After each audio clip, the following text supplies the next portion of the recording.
Good morning, Advocate Mayet. Good morning. You ready? We are ready to proceed. Advocate Chauke, you continue to be under oath. Thank you, Chair. Confirm.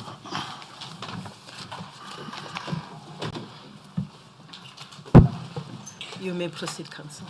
Thank you, Madam Chair. Chair, in light of the panel's concern at the adjournment yesterday regarding the interpretation of Clause 3.1.2 of the Terms of Reference and the interpretation which could potentially give rise to some confusion, I seek to address this position before proceeding further with cross-examination of Mr. Chauke. And with your leave and guidance, I will proceed. As the panel is aware, Clause 3.1.2, as presently framed, has two possible interpretations: a narrow construction, which is confined to the decision made on the 2nd of February 2012 and the subsequent decision made in April 2014. And there's a competing interpretation which gives a broader construction which extends to the subsequent conduct and delay. After being advised by the panel and reading through the transcripts extensively and considering the position, it is evident that Advocate Batoyi herself accepted that both interpretations are tenable. And she further indicated that to the extent that a broader construction is intended, this may require an amendment of the terms of reference. I understand that such amendment is pending and the scope of the clause is not settled. This leads me to a bit of a conundrum because if the clause is to be interpreted narrowly and we confine it, then the scope for meaningful cross-examination on that issue is significantly constrained. And this is simply because the Supreme Court of Appeal has already determined that Mr. Chauke's decision was not irrational. And in those circumstances, the core evaluative question in relation to that decision, the decision of the 2nd of February 2012 and the April decision in 2014, the Supreme Court of Appeal has settled that. So cross-examination directed at undermining the Supreme Court of Appeal would risk, it does not make legal sense.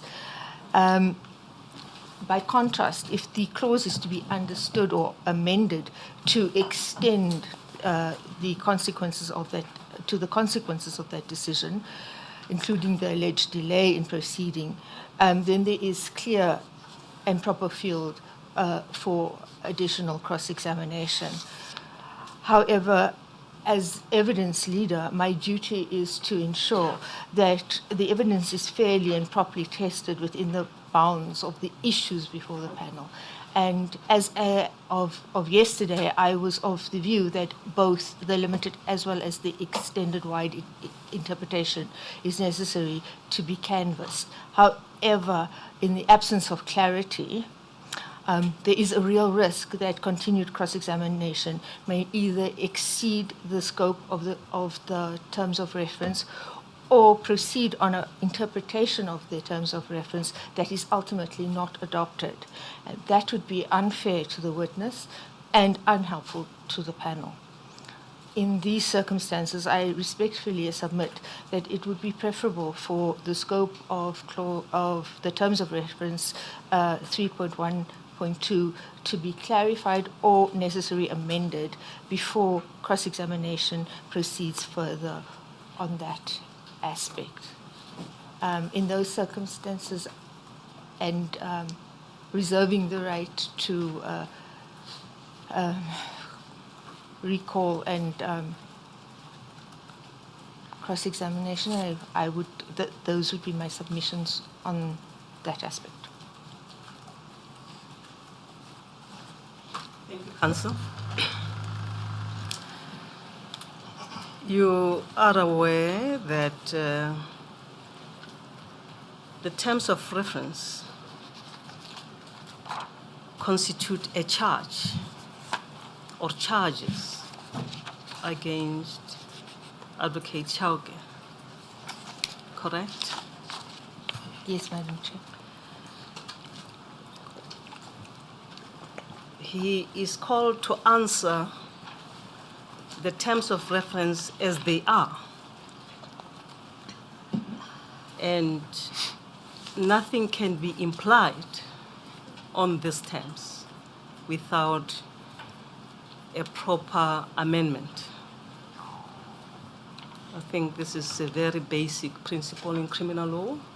We are not in a criminal law zone, but we have to bear in mind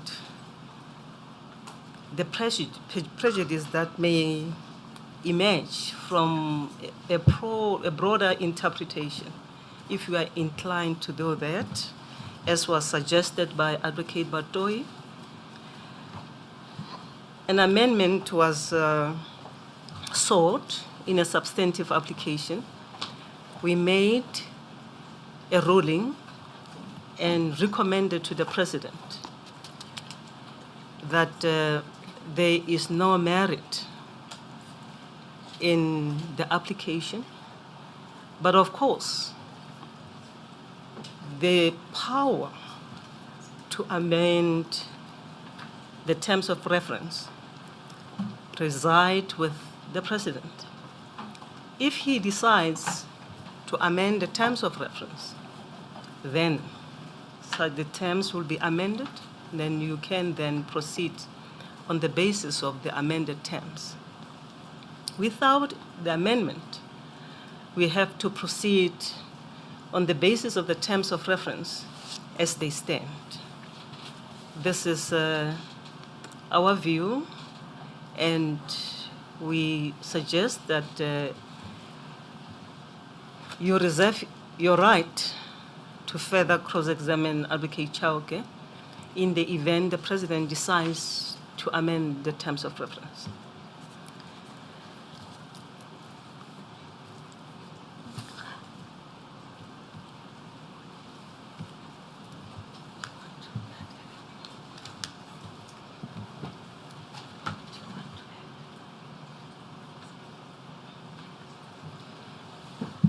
My sister, I would like to verify one aspect with you.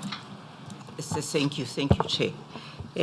Advocate Mayet, when you addressed us about this, you also mentioned that acting on the advice of the panel, amongst others, you have decided to maybe take the step that you are taking. What is it correct, or I have misunderstood? I must apologize. I used the incorrect term. Yeah. I did not mean acting on the. I meant as arising of as a result of the questions that were posed to me yesterday. You will recall that the judge advised me to traverse the transcripts and to highlight the portions, specifically where Advocate Batoyi makes these material concessions regarding the interpretation. I was simply referring to that. Okay, when you said advice, you did not mean that you have been advised by us. The advice was for you to look at the record, satisfy yourself on what steps to take in regard the facts that are already before the record. So are you saying you have satisfied yourself and you have then opted to take the option that you are now exercising? Indeed. Thank you. Thank you, Chair. Yes, the further aspect, thank you. The further aspect relates to 3.2.2.3. You would have read the transcript. My sister is helpful in that regard. She is bringing to my attention that which transpired on the 27th of November, 2027, when Advocate Batoyi was on the witness stand. asked her some questions, and then she conceded that in relation to that clause, that term, the discontinuation of the criminal proceedings, as reflected in term of reference 3.2.2.3, that clause means it refers to the withdrawal of the matter prior to the referral for inquest. That being the case, it doesn't appear to me that we can proceed also with your line of questioning as you did yesterday in relation also to term of reference 3.1.2, that is open code, the failure to continue with the charges. I think these two clauses can be read together, and without an amendment, it doesn't seem to serve any purpose to call witnesses to testify about which the SCA has pronounced upon.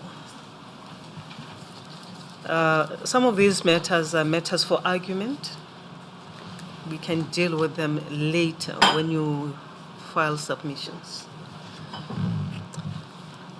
That said, you may proceed with your cross-examination. Thank you, Judge. In light of our, my submissions, I reserve the right to further cross-examine Mr. Chauke in the event that the clause is amended, but at this point, I have no further questions.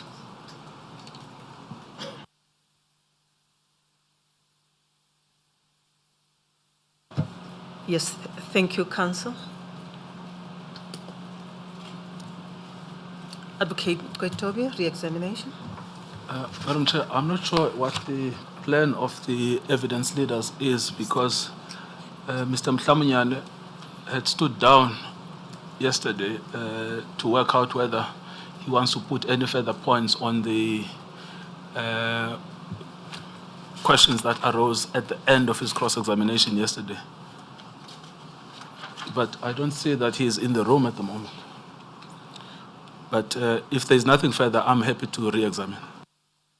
Yes, let us wait for Advocate Mhlamunyane. Advocate Mtsweni, do you have an idea? Madam Chair, if I could just clarify, he is available. If we could just take a 5-minute adjournment to rearrange seating. He will. Well, we cannot take an adjournment because I cannot walk up and about. If I could just the strain on my leg. We will sit here and wait to adjourn at an appropriate moment for tea. For now, send someone to call Advocate Mhlamunyane, because he had the afternoon and the evening. We should be here to proceed with that aspect of cross-examination.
Advocate Mhlamunyane, Thanks, Madam we Chair. asked that you be called because when we adjourned yesterday, you reserved your right to further cross-examine the witness in relation to certain aspects that you raised. Advocate Mayet has completed her cross-examination, also conditionally, and it is your chance to proceed now with the further questions to the witness before Advocate Nkabinde re-examine the witness. Thank you, Madam Chair. Mind us, just to recap on which aspect you had to be given a chance to reflect and further cross-examine the witness. Do you remember? Yeah, I remember that we were dealing with signatures that were appended, documents that where some of them were signed by Advocate Chaoke, and then it emerged that the issue was extensively dealt with during cross-examination of Advocate Maema by Advocate Mtsweni, and Madam Chair urged me to read the record. I've indeed read the record, and Advocate Mtsweni dealt extensively with that issue. I will not deal extensively with the issue. I have about 2 or 3 questions, but it was illuminating for me to go through that record.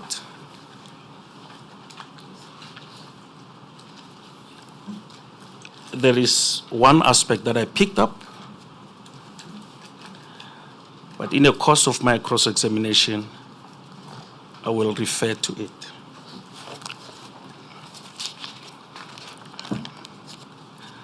And Madam Chair indicated to me that we should show where Advocate Chaoke has taken a prosecutorial decision. Now, let me begin by referring you, Advocate Chaoke. Good morning. Advocate Chaoke. Morning, sir. In other words, demonstrate to us on this record the evidence that shows that Advocate Chauke took a prosecutorial decision. Remember, and I must emphasize that, remember this is a racketeering issue, which is a matter of legislation. In terms of the law, the act, POCA, only the NDPP is seized with the power to issue certain decisions regarding to racketeering. So bear that in mind when you point to that evidence regarding the prosecutorial decisions insofar as Katomena is concerned. Thank you, Madam Chair. I will bear that in mind. Let me begin, Advocate Chaoke, to refer you to Bundle LO3, and the page is 00866.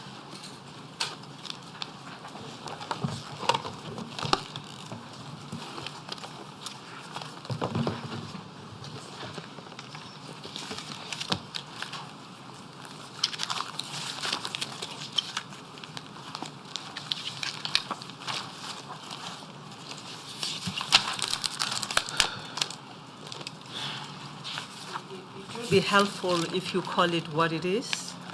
It Legal i- Opinions, Volume 3, and then refer to the pages. It is LO3 Thank you. where Advocate Jiba's answering affidavit appears. It starts there. In the matter of the General Counsel of the Bar of South Africa, this is Advocate Jiba and others. So it's 866.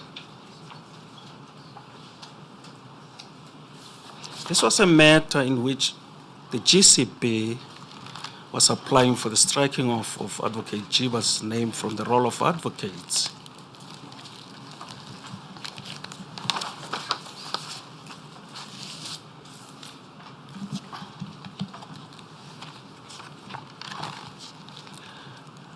Now, let me begin by referring you to page 00868 and specifically go to paragraph 201, which Yes, you are there? Yes. Which I propose to read into the record. It says, this matter involved an application to review and set aside the decision taken by me to issue the authorizations necessary to prosecute Boysen in terms of poker. Boysen was charged with 7 counts, only 2 of which were poker related and therefore required written authorizations. On 17 August 2012, I approved the applications for authorizations in terms of Section 2.4 of poker in respect of contraventions by Boysen of inter alia Sections 2.1e and f of poker. These charges related to racketeering offenses.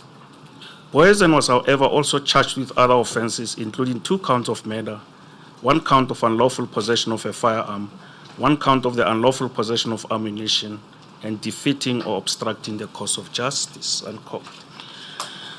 Now, you will agree, Advocate Chaoke, that it is common cause that on the 17th of August, 2012, Advocate Jiba issued the poker authorizations, Yes. Section 2.4.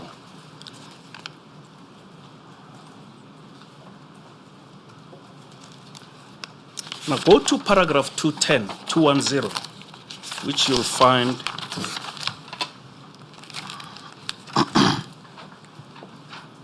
on page LO00871.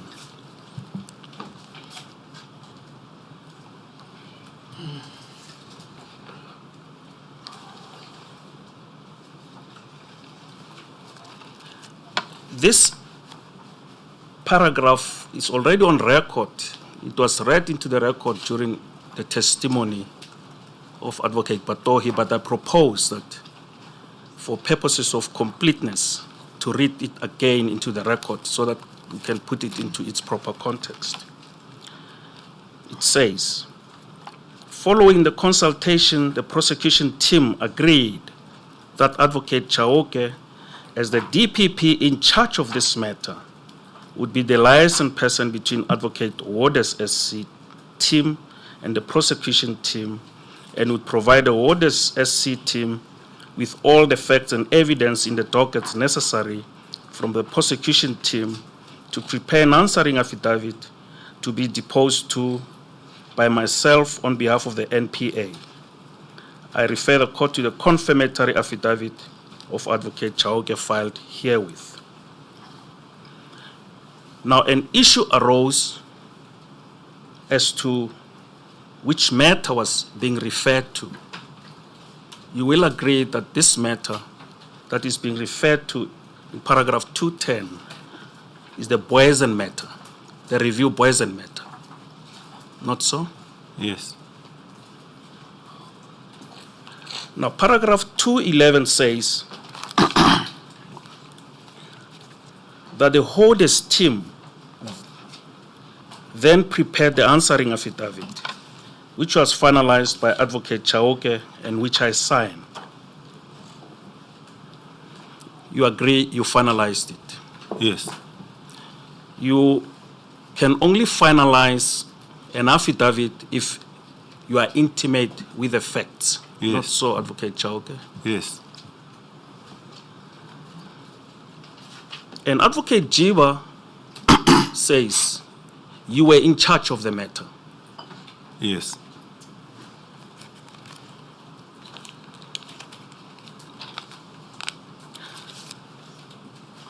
And read that sentence further.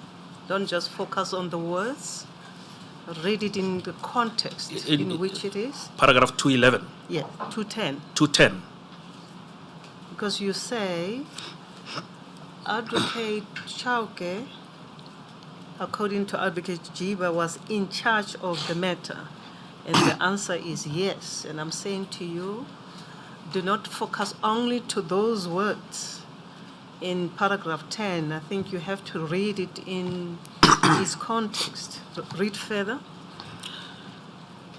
Advocate Chauke, as a DPP in charge of this matter, would be the liaison person between Advocate Waters SC team and the prosecution team, and would provide the Waters team SC with all the facts and evidence in the dockets necessary from the prosecution team to prepare an answering affidavit to be deposed to by myself on behalf of the NPA. Before you proceed, counsel, you are correct that this part of the record was dealt with during the testimony of Advocate Batoi. Actually, these paragraphs were read into the record, if you remember. And her focus was in those words that Advocate Chauke was in charge of this matter. This was with the view to support her proposition that Advocate Chauke was just not a mere coordinator. So just bear that in mind. I will, Madam Chair. Proceed.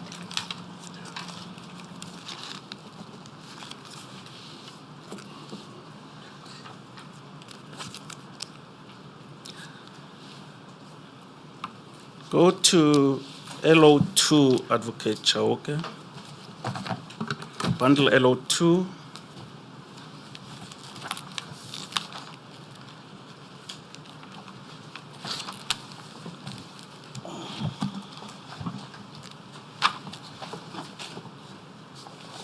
And specifically on page 00297.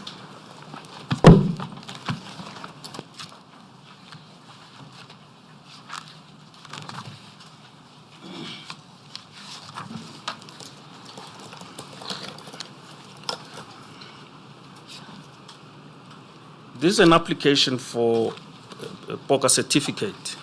You see that? Yes. It has been extensively dealt with by Advocate Mtsweni when he was cross-examining Advocate Maema. Yes.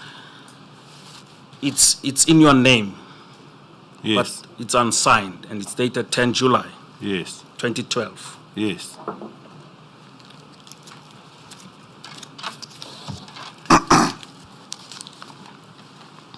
And it says here in paragraph 2, I've perused the documents and recommend the application.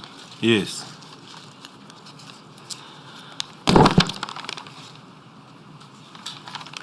And it was prepared according to Advocate Maema by Advocate Maema. Yes.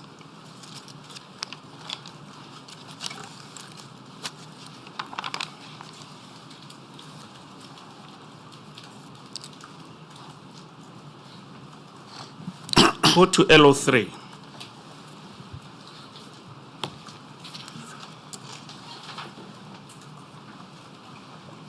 Councillor, I don't want to interrupt you, but I need to understand whether you are connecting the contents of paragraphs 210, 211, and this part of LO3 that you've just referred to? Yes, I'm connecting them, Madam Chair. Yes, thank you.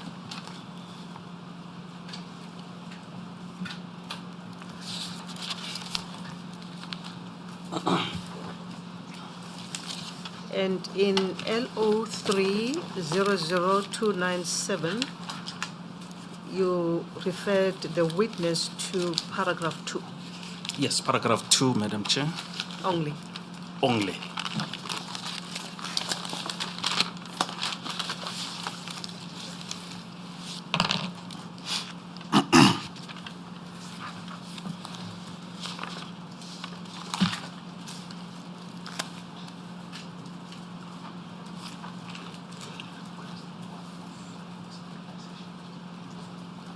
Thank you. Proceed. Go to page LO 00665.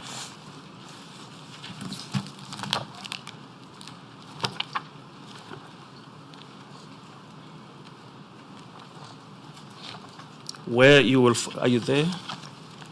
Yes. It has already been dealt with, but I'm not going to be very long on it. You have admitted that it is your signature Yes. that appears on this document. It's an application for authorization in terms of section 2.4 of POCA. Yes. And you also said in paragraph 2, I've perused the documents and recommend the application.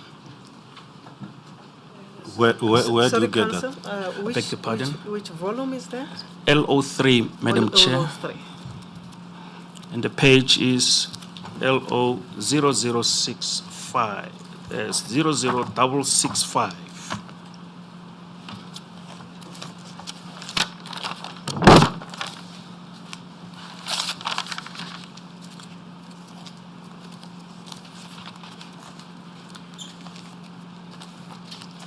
Yes, thank you.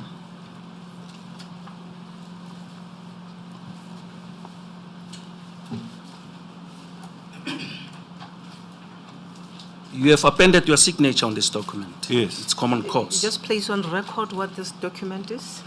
The document, Madam Chair, is an application for authorization in terms of the provisions of POCA,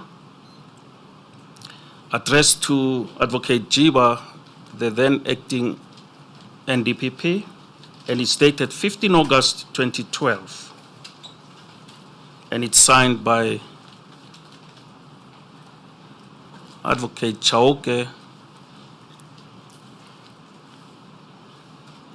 It is addressed to Advocate Jiba by Advocate Nokumashilo and Yes. is signed by Advocate Chaoke. Advocate Chauke. Yes.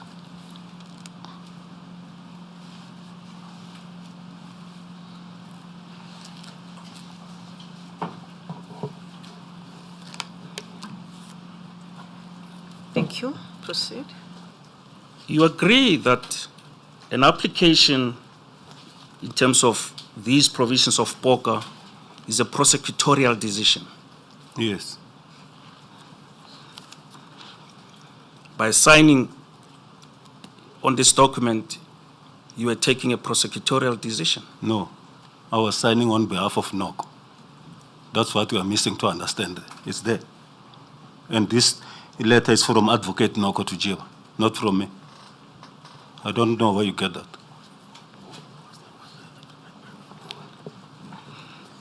Who prepared this document? Advocate Mayem.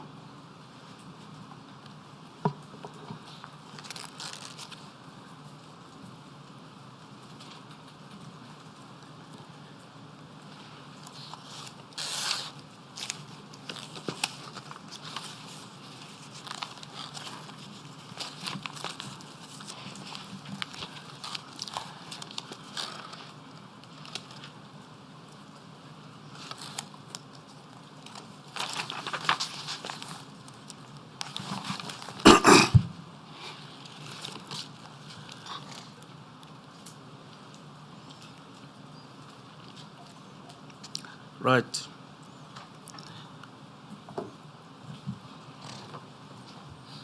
On page 73 of the record, of the transcript, through to 74, Advocate Maema was asked, day 30 transcript, dated 20 February 2026.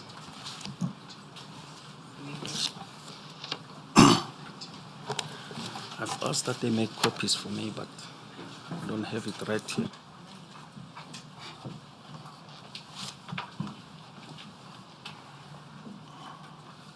It would have been easy if you had warned us about the documents that you're going to use so that the researchers could prepare them timelessly. Counsel. I apologize for that. I asked the ITs to print it for me, but they're delaying it. But it's page 73 through to 74. But you have your junior behind you. Why can't they prepare these documents?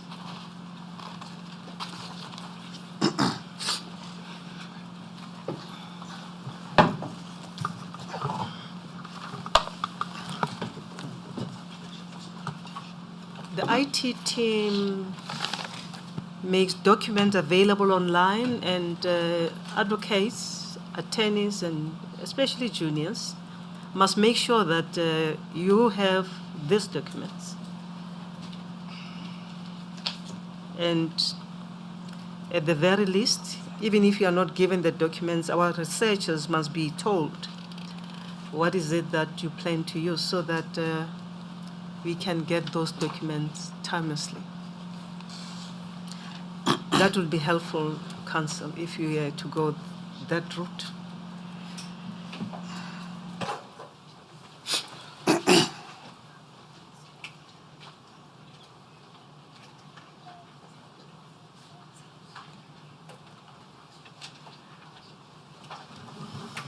If you allow me, Madam Chair, before we proceed any further, I just want to ask Advocate Chaoke. Before you ask Advocate Chauke, Advocate Lekgetho should sit next to you.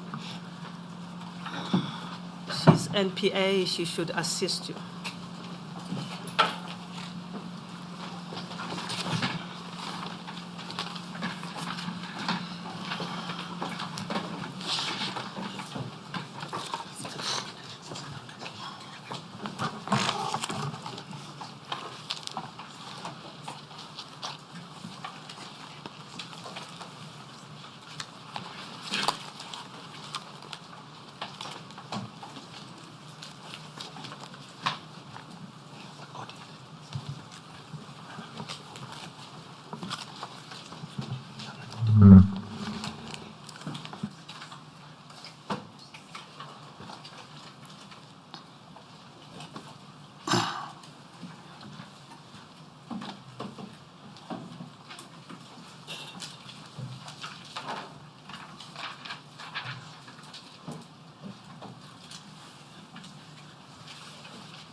Advocate Mutlamuyane, you were going to ask Advocate Chauke a question before I interrupted you. You may proceed.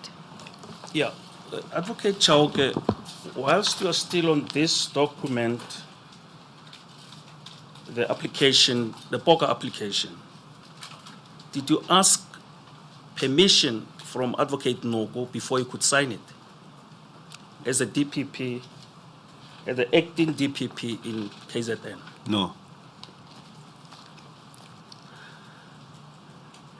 Now, the record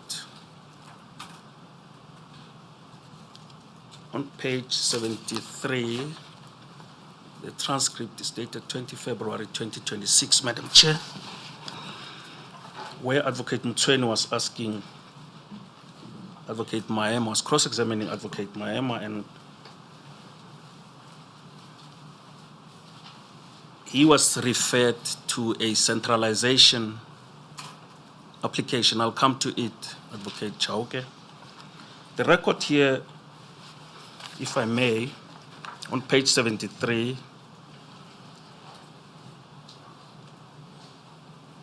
one, two, three, four, fifth line from the bottom, Advocate Mtsweni says, Advocate Maema, that is an application for centralization of charges in terms of section 111 of the Criminal Procedure Act. Do you see that? Advocate Maema? That is correct, Chairperson. Advocate Mtsweni, yes. Now you would agree with me that the centralization is part of the prosecutorial decisions. Advocate Maema says, that is correct. It is ancillary there too. Advocate Mtsweni, yes. Now what you see there, you see a document dated 15 August 2012 addressed to Advocate Jiva from Advocate Chaoke. Do you see that? That is correct. Now the point that I want to make is the following. Go to LO3, bundle LO3, LO 00843.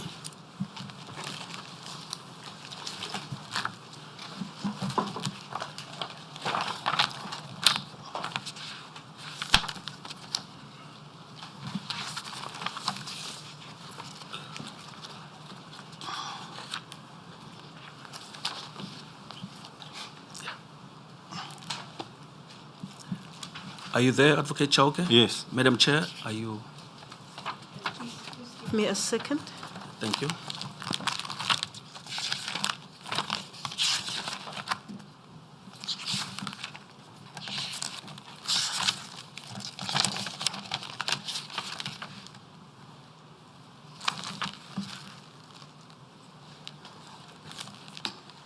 Thank you.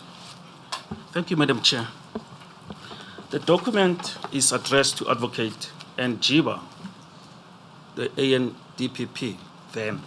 It's dated, it's from yourself, Advocate Chauke. It's dated 15 August 2012, where you were making an application for centralization of charges in terms of section 111 of Act 51 of 1977 in the State versus Boysen, Johan Vessel, and 4 others in the Rustenburg case. Yes. You remember the Rustenburg case, 1099 of 2009. Yes.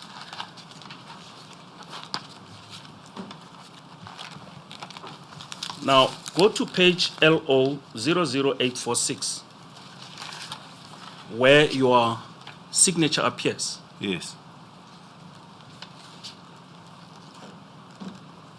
You'll agree, therefore, that you were taking a prosecutorial decision. Yes. I have no further questions. Madam Chair. The problem with that is that you did not read the record further, because this was dealt with that was a mistake. You see that it's the Director of Public Prosecutions, South Gauteng, when it was supposed, the application was supposed to be made by the Director of Public Prosecutions, DPP, KZN. So obviously, you have not gone through the record to find the explanation as to the reason and what happened thereafter. But thank you for your concern. Where does that appear in the record, in the transcript? If we go through where Advocate Maema was testifying when he was before this panel, where he dealt with and then gave an explanation that that was a mistake and that mistake was corrected. I can just maybe get some time and again go through the record so that I can get the actual page.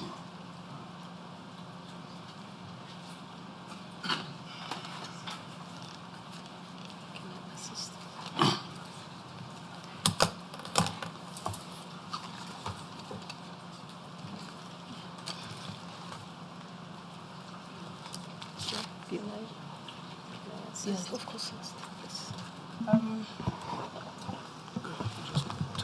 Advocate Chaoke, I understand that this is heavy on you because it is your career and profession on the line. But let's try to deal with this, and I know I'm asking a tall ask. Let's try to deal with this with very calm spirits. No, thank you, Chair. I understand. I want to assist on the point that you were making. That Advocate Mhlamnyane, you referred to LO 3 00843. Yes, Madam. Yes, and that is the document that is written under the hand of Advocate Chaoke, That is correct. which was later, as Advocate Maema testified, he indicated that it was a mistake which was picked up by the prosecution team. And if you go to the same LO3 at LO 00856, you will find exactly the same document, but this time under the hand of the Director of Public Prosecution, KwaZulu-Natal Division, and signed at page 00859. It has a name M. Nukumashilo, but it's signed PP Maema. And I think during Advocate Maema's testimony, he explained the mistake, and that I think that is what Advocate Chaoke was trying to indicate to you. Thank you. I'll take that. Thank you, Madam Baloimere.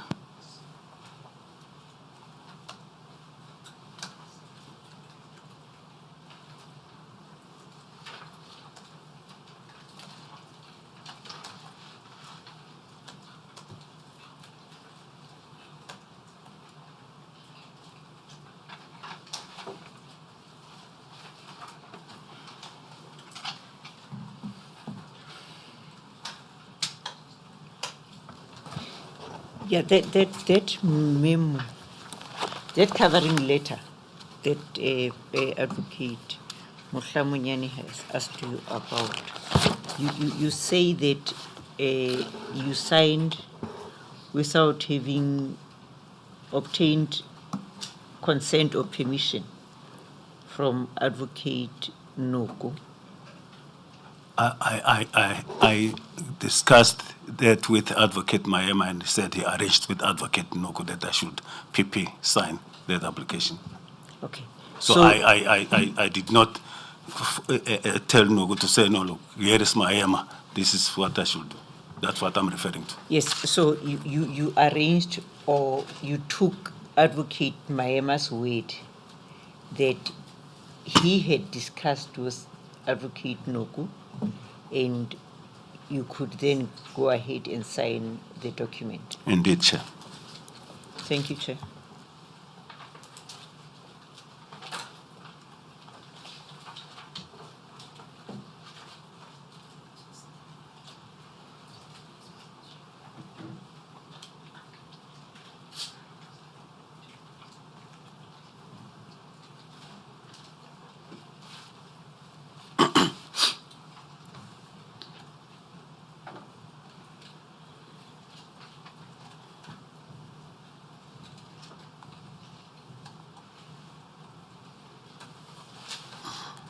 My sister, Advocate Baloy SC, is directing me to the part of the transcript. Thankfully to her. Page 89.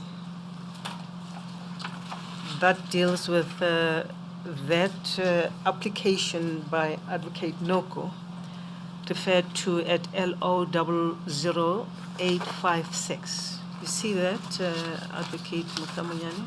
Yes, I see that, Madam Chair. Do you have the transcript? Yes, it's before me. Yes, do you have page 89? It's in front of me, yes. Do you see what transpired during the testimony of Mr. Maema in relation to this application by Advocate Noko. I see that. It was a similar application to that which was made by earlier on, signed by Advocate Chauke. I see that.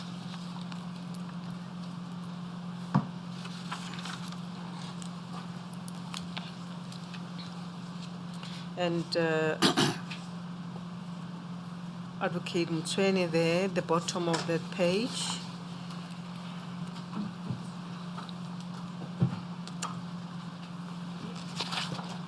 Is addressing us,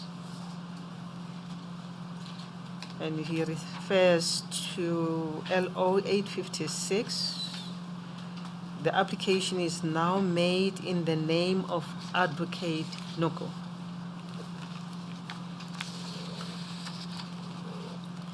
Then Acting Director of Public Prosecution, KZN, do you see that? Yes, I see that, Madam Chair. And Advocate Mayema agrees.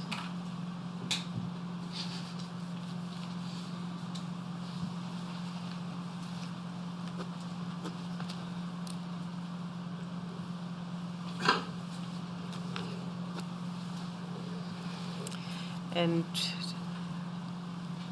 midway that page, page 19, Advocate Mtsweni, yes. Now, the fact that you now decided to make an application in Advocate Noko's name, could that be an acceptance that the application should not and could not have been made in under Advocate Chauke's name?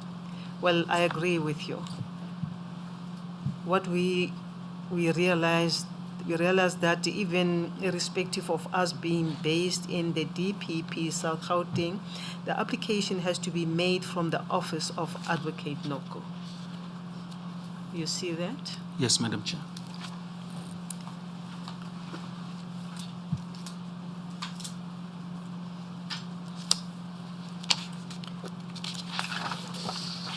You can proceed.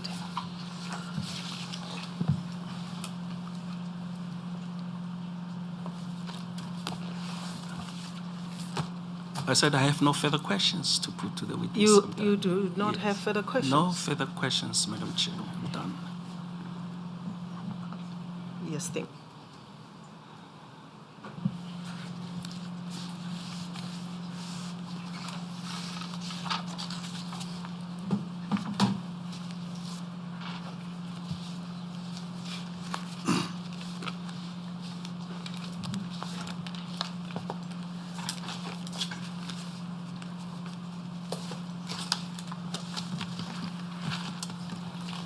Should I understand your response to be an acceptance that although Advocate Chauke says that his signing of the decentralization application signaled that he took a prosecutorial decision, but then he corrects that and says that was a mistake, and that mistake was corrected by Mr. Mayema in his testimony. Meaning, if I'm correct, he did not make a prosecutorial decision. That which he did was an error. I cannot quarrel with that. It's on quarrel, record. you Yes. cannot quarrel with that. Yes, it's on record.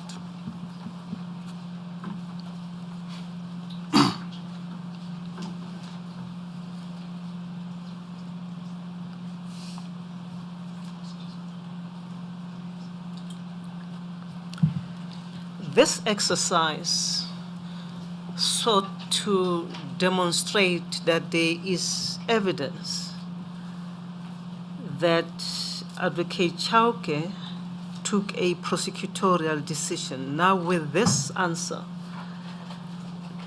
it means there was no evidence, or there is no evidence in the record showing that Advocate Chauke took any prosecutorial decision. Is my understanding correct?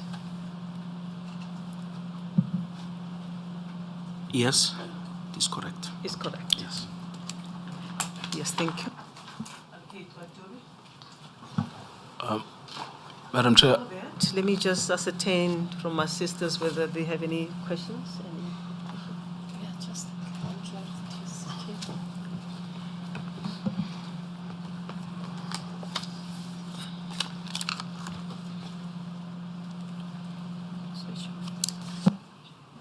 Advocate Nkabinde, I understand you conceding with the last question, but I wanted to check because you referred us to a number of documents. You referred us to LO3 page, LO00869, paragraph 201, and then LO3 paragraph, page 00871, paragraphs 210 to 211. And I think when you came to the third one, which was LO2 at page 00297, the chair asked you if you were going to link all those paragraphs. Now, and then you further referred us to LO3 at page 00655, which is an application for authorization at paragraph 2, where Advocate Chaoke said, I've read and agree with this application.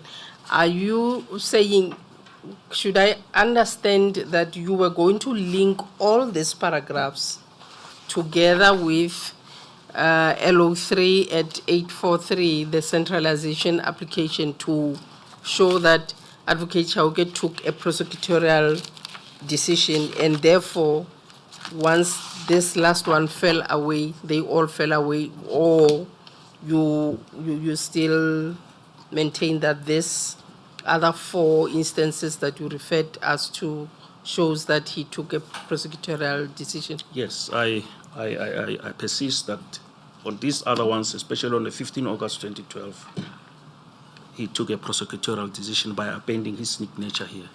And that can be a subject of submissions at the end of the inquiry.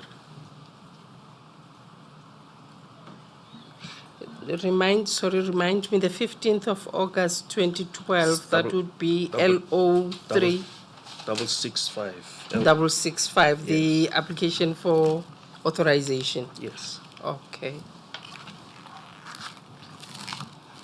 Thank you.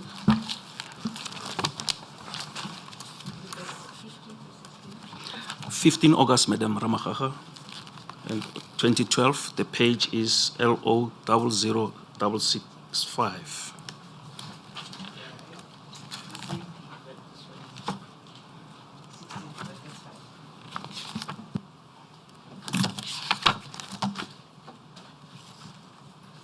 Thank you. You may proceed to re-examine the witness, Advocate Baldoni. Thank you, Madam Chair. Perhaps, Mr. Chauke, we should start with the last part that Advocate Baloyi SC has dealt with. Yes. If I could ask you to look at the transcript at day 30, 20 February 2026, at page 154.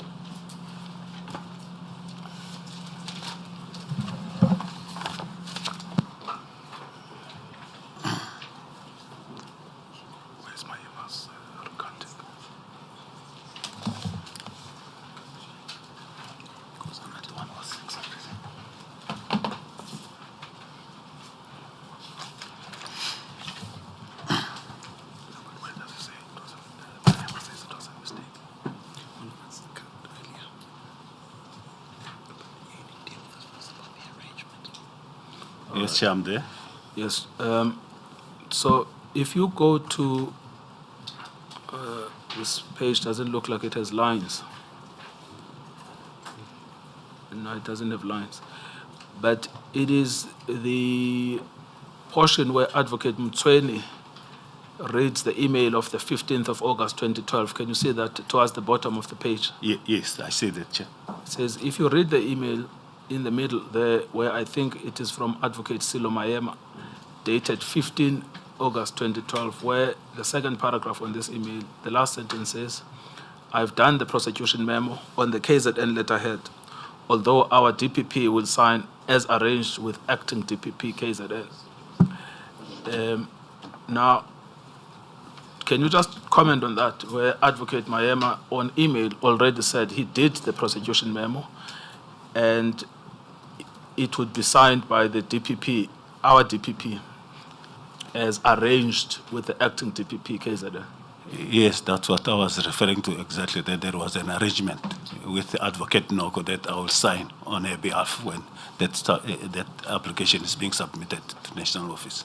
Yes, but that was, according to this, not an arrangement made by yourself. It was an arrangement made by Advocate Mayema. Indeed.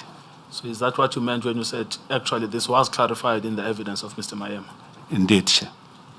Yes. And then later on, if you go to page of the same transcript, 156, Mr. Mtweni comes back to this topic.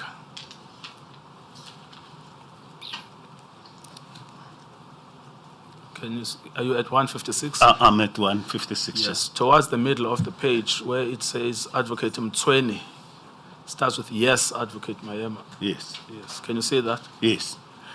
Now, Advocate Mtweni says yes, and then poses a question to Advocate Mayema. He says, Advocate Mayema, do you recall earlier when we discussed the centralization application? Remember, there was a first one that was done by Advocate Chauke in his name, and that you said it was prepared by yourself. And then Advocate Mayema said, that is correct. Can you see that? Yes. So the cross-examination on this was clear that Advocate Mtweni accepted that the evidence of Mr. Mayema was that he had prepared the centralization application himself. Yes. And then if you look at what it says thereafter, it says, but it was signed by Advocate Chauke. And then Mr. Mayema says yes. And then it says, and then on the 28th of August, you prepared another centralization application.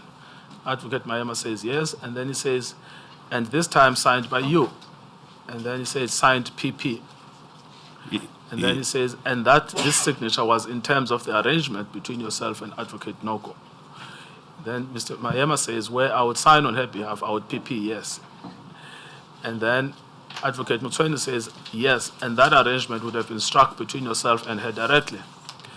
And then Mr. Mayema says, yes, that is correct. Mr. Mtweni says, no, not through Advocate Chauke. Mr. Mayema says, no. Can you see this? Yes. Yes. Then Mr. Mtweni continues, yes, and I take it the same as the POCA authorization of the 15th of August, where you said there was an arrangement that Advocate Chauke would sign on Advocate Noko's behalf. Yes, that arrangement was done with Advocate Noko. Mr. Mtweni and yourself. Mr. Mayema, yes. Mr. Mtweni directly. Mr. Mayema, that is correct. Mr. Mtweni, without Advocate Chauke's involvement. And then intervention, rather, it says, I would have accepted that the two DPPs would have spoken. Mr. Mtweni, but I mean, when you spoke to Advocate Noko, did you speak to her through Advocate Chauke, Advocate Mayema? No. You spoke to her directly, Advocate Mayema, directly, yes. I mean, can this ever be doubtful? Not at all. Yes. So this is what you were protesting when you said, read the rest of the transcript. Exactly. That's what I was referring to Mr. Mhlamunyana to.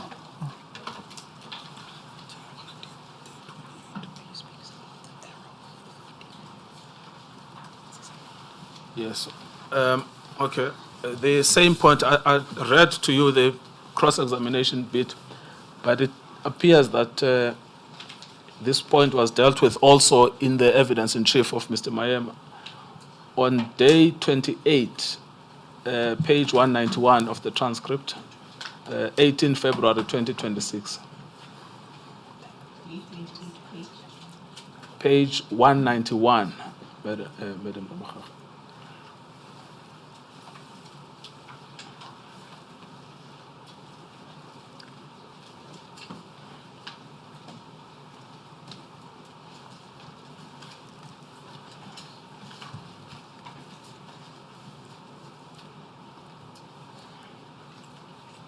Yes, so if you start,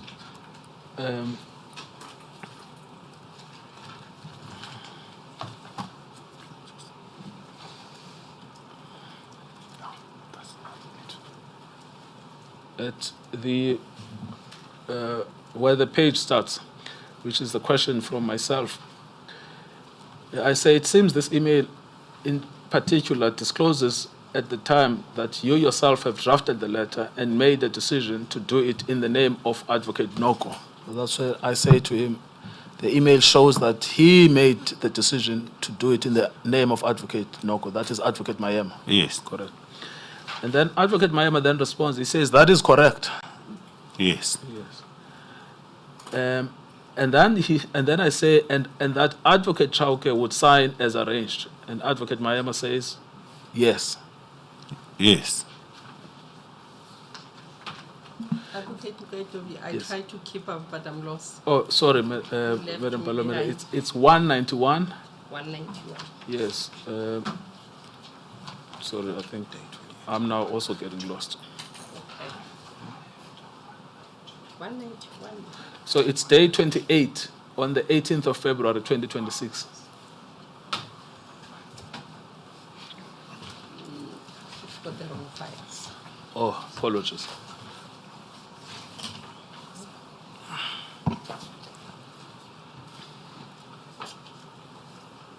We don't have those files with us. They're still just going to- I see. I apologize. You can proceed nonetheless, Oh, and I just see. refer us to the relevant pages of the transcript. Yes. We will check. Thank you, Madam Chair. So we are at page 191, day 28. The date is the 18th of February, 2026. It's the evidence in chief of Mr. Mayema. So we've already referred to the first 4 paragraphs. And after line 10, I think this is line 10, 11, 12, 12th line, where Advocate Mayema says, well, firstly, perhaps let's deal with the question.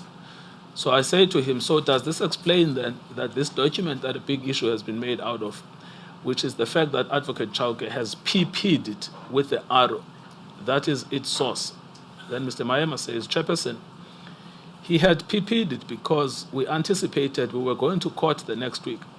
Otherwise, what would have happened is that I would then have to carry all these documents, travel to KZN, wait for the DPP, and then engage with the DPP there. When we have a DPP in the South Gauteng office, it would have been more convenient that Advocate Chauke signs, and then it gets transmitted to the National Director. Yes. Yes. So that was the evidence in chief, which seems to have been repeated in cross-examination. Yes. Yes, and this is what you were referring to when you said, please can you look at the transcript as a whole? Indeed, Chair. Yes. Now then, to come back to the original question, you remember the original question was, show us where Mr. Chauke makes prosecutorial decisions. Yes. Yes. What do you say about this now that we've gone through the transcript? There is none. That has not been shown to me until now. Yes. All right. So your answer when you said, did you make a prosecutorial decision? And then you said yes, and then the cross-examiner says, okay, well, I have no further questions. What do you say about that? Oh, no, that's why I thought it was a misunderstanding or an omission on the part of the evidence leader not to get through to the explanation, because I was answering as a principle to say if that is what has happened, I would have made a prosecutorial decision. That's why I said yes. Yes. All right. But given the evidence that has now been shown, is it what do you say to that answer? Yes, that's why I was explaining that that was a mistake, that my letterhead was used and I signed there, because that was discovered the very same day that was a mistake, and it was corrected by Advocate Mayema. Yes. And but does this come part of this? Because I dealt with this with Mr. Mayema, that they worked with you from a position of trust. They put documents, you don't question them because you trusted the way they were doing things. Yes, indeed, Chair. And then when they find a mistake, they also own up to it. It's not as if they're hiding it. It's owned up and then it's corrected. Indeed, Chair. Yes, and this whole thing was also explained by Advocate Mosin. Yes, from the records. From the record, yes. Yeah. And ironically, it's once you explain that this is a mistake, and then like you would accept that it's accepted that people do make mistakes, and I'm also susceptible to that, to making mistakes. Yes. In the course. No, that's fine, no problem. Thank you. Then there was But on this point, Councillor, suppose the matter has been brought to rest by Advocate Mhlamunyane's acceptance that there is no evidence that shows that you took a... Because that was the key question. And finally, after this clarification, reading the transcript, Advocate Mhlamunyane accepts that other than what he thought constituted a prosecutorial decision, there is none. Yes, Chair. Thank you. Yes, thank you, Madam Chair. I'm not following this line any further. There was an issue on the matter of Mr. Mdluli. Just one issue around the question whether it seems that the evidence leaders accept the binding force of the SCA decision, not that they had an option. But it does seem that Advocate Batoyi did not, from the transcript. Yes. I just want to refer you to certain portions, which is why we ended up where we are, where the panel is being asked to second-guess the SCA. So if we start at day 9 of the transcript, page 37.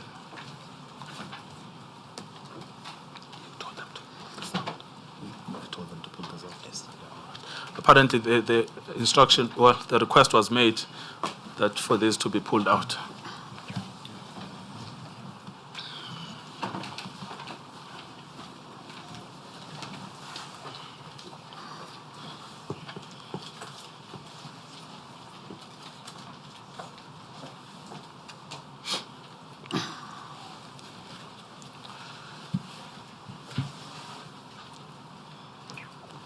Yes. So if we go to the, we are at page 37, at day 9, it should be the 19th line. Can you see that? Yes, the one that starts so here. Yes. So this is Advocate Batoyi's, and the only point I'm pursuing with you is to show that the reason we ended up where we are is because Advocate Batoyi refused to accept the binding force of the SCA judgment. Yes. And that was all in line with her position that the charge refers to the pre-inquest Yes. decisions, which was abundantly clear in the cross-examination. Now she says here, so the NPA appeals the matter and we now turn on to the Supreme Court of Appeal judgment. In this regard, Chairperson, I mentioned that Advocate Chauke has often mentioned, and I think it was mentioned by counsel at the opening, she's talking about me, that the Supreme Court of Appeal decision vindicated him. Just correct. Yes. Yes. And then it seems to go a little bit off script there. That's where it stops.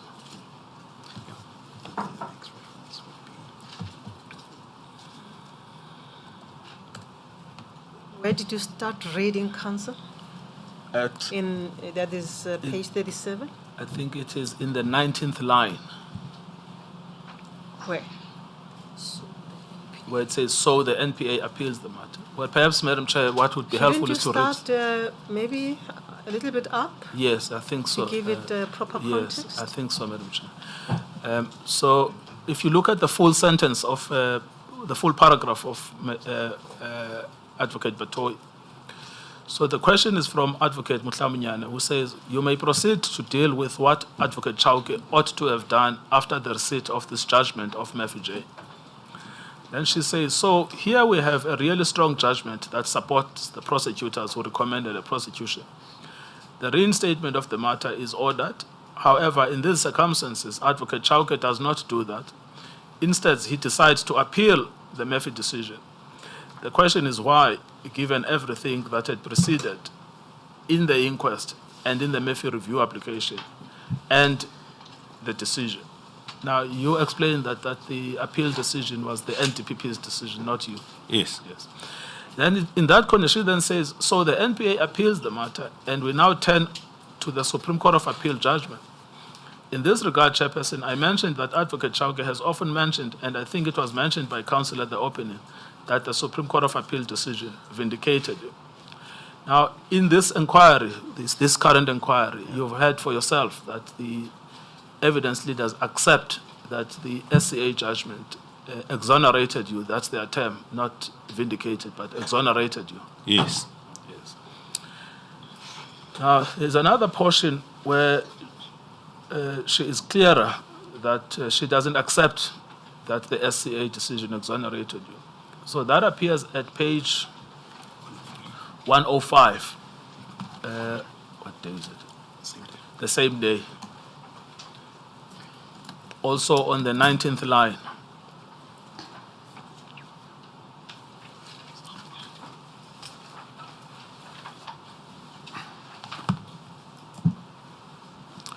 Yes, remember that earlier she had complained that there was an appeal against the judgment of Judge Murphy. Yes. So if you look at after the 10th line, where Advocate Baloyi Mere SC speaks, can you see that? Yes, that now at the back. Yes, exactly. Yes. Now, Advocate Baloyi Mere SC says, now at the back of your answer and the reasons that you have given, what do you make of the fact that the SCA then overturned that decision of Murphy J? And Advocate Batoyi responds, the SCA may have overturned it, but as I explained earlier, it was critical of Advocate Chauke's conduct in this matter. And in fact, the SCA was also very critical and dealt with the inquest magistrate's findings and seemed to have suggested that Advocate Chauke should have done things differently at that stage of the proceedings. So it does not exonerate him. It certainly deals with his conduct in a critical way. Now, this is the whole point. So for the first time today, we have an admission that the SCA decision has exonerated you. But the problem was their witness who refused to accept the binding force of the SCA judgment. Yes. And then Advocate Baloyi Mere continues, which is now day 9, 27 November 2025, the following page, where she says, but that is not part of the order. We as lawyers know that judges will tell us whatever they tell us, give us guidance, but at the end of the day, it is the order that one has to comply with. What matters? We have the order. Then Advocate Batoyi says the order matters. And Advocate Baloyi Mere continues, that is what I'm asking. That is at the back of your answer and your response. Consider the judgment and the order. What do you make of that? Are you still maintaining that the Murphy judgment should not have been appealed? And then she says, yes, I am. And then Advocate Baloyi Mere says, thank you. This is the whole problem, that the NDPP refuses to accept the binding force of the SCA judgment. She is holding on to the Murphy J judgment. Yes, because it suits her narrative. No, we'll deal with that later, but I'm just dealing with the facts now. Yes. And then the final one is day 11 at page 95.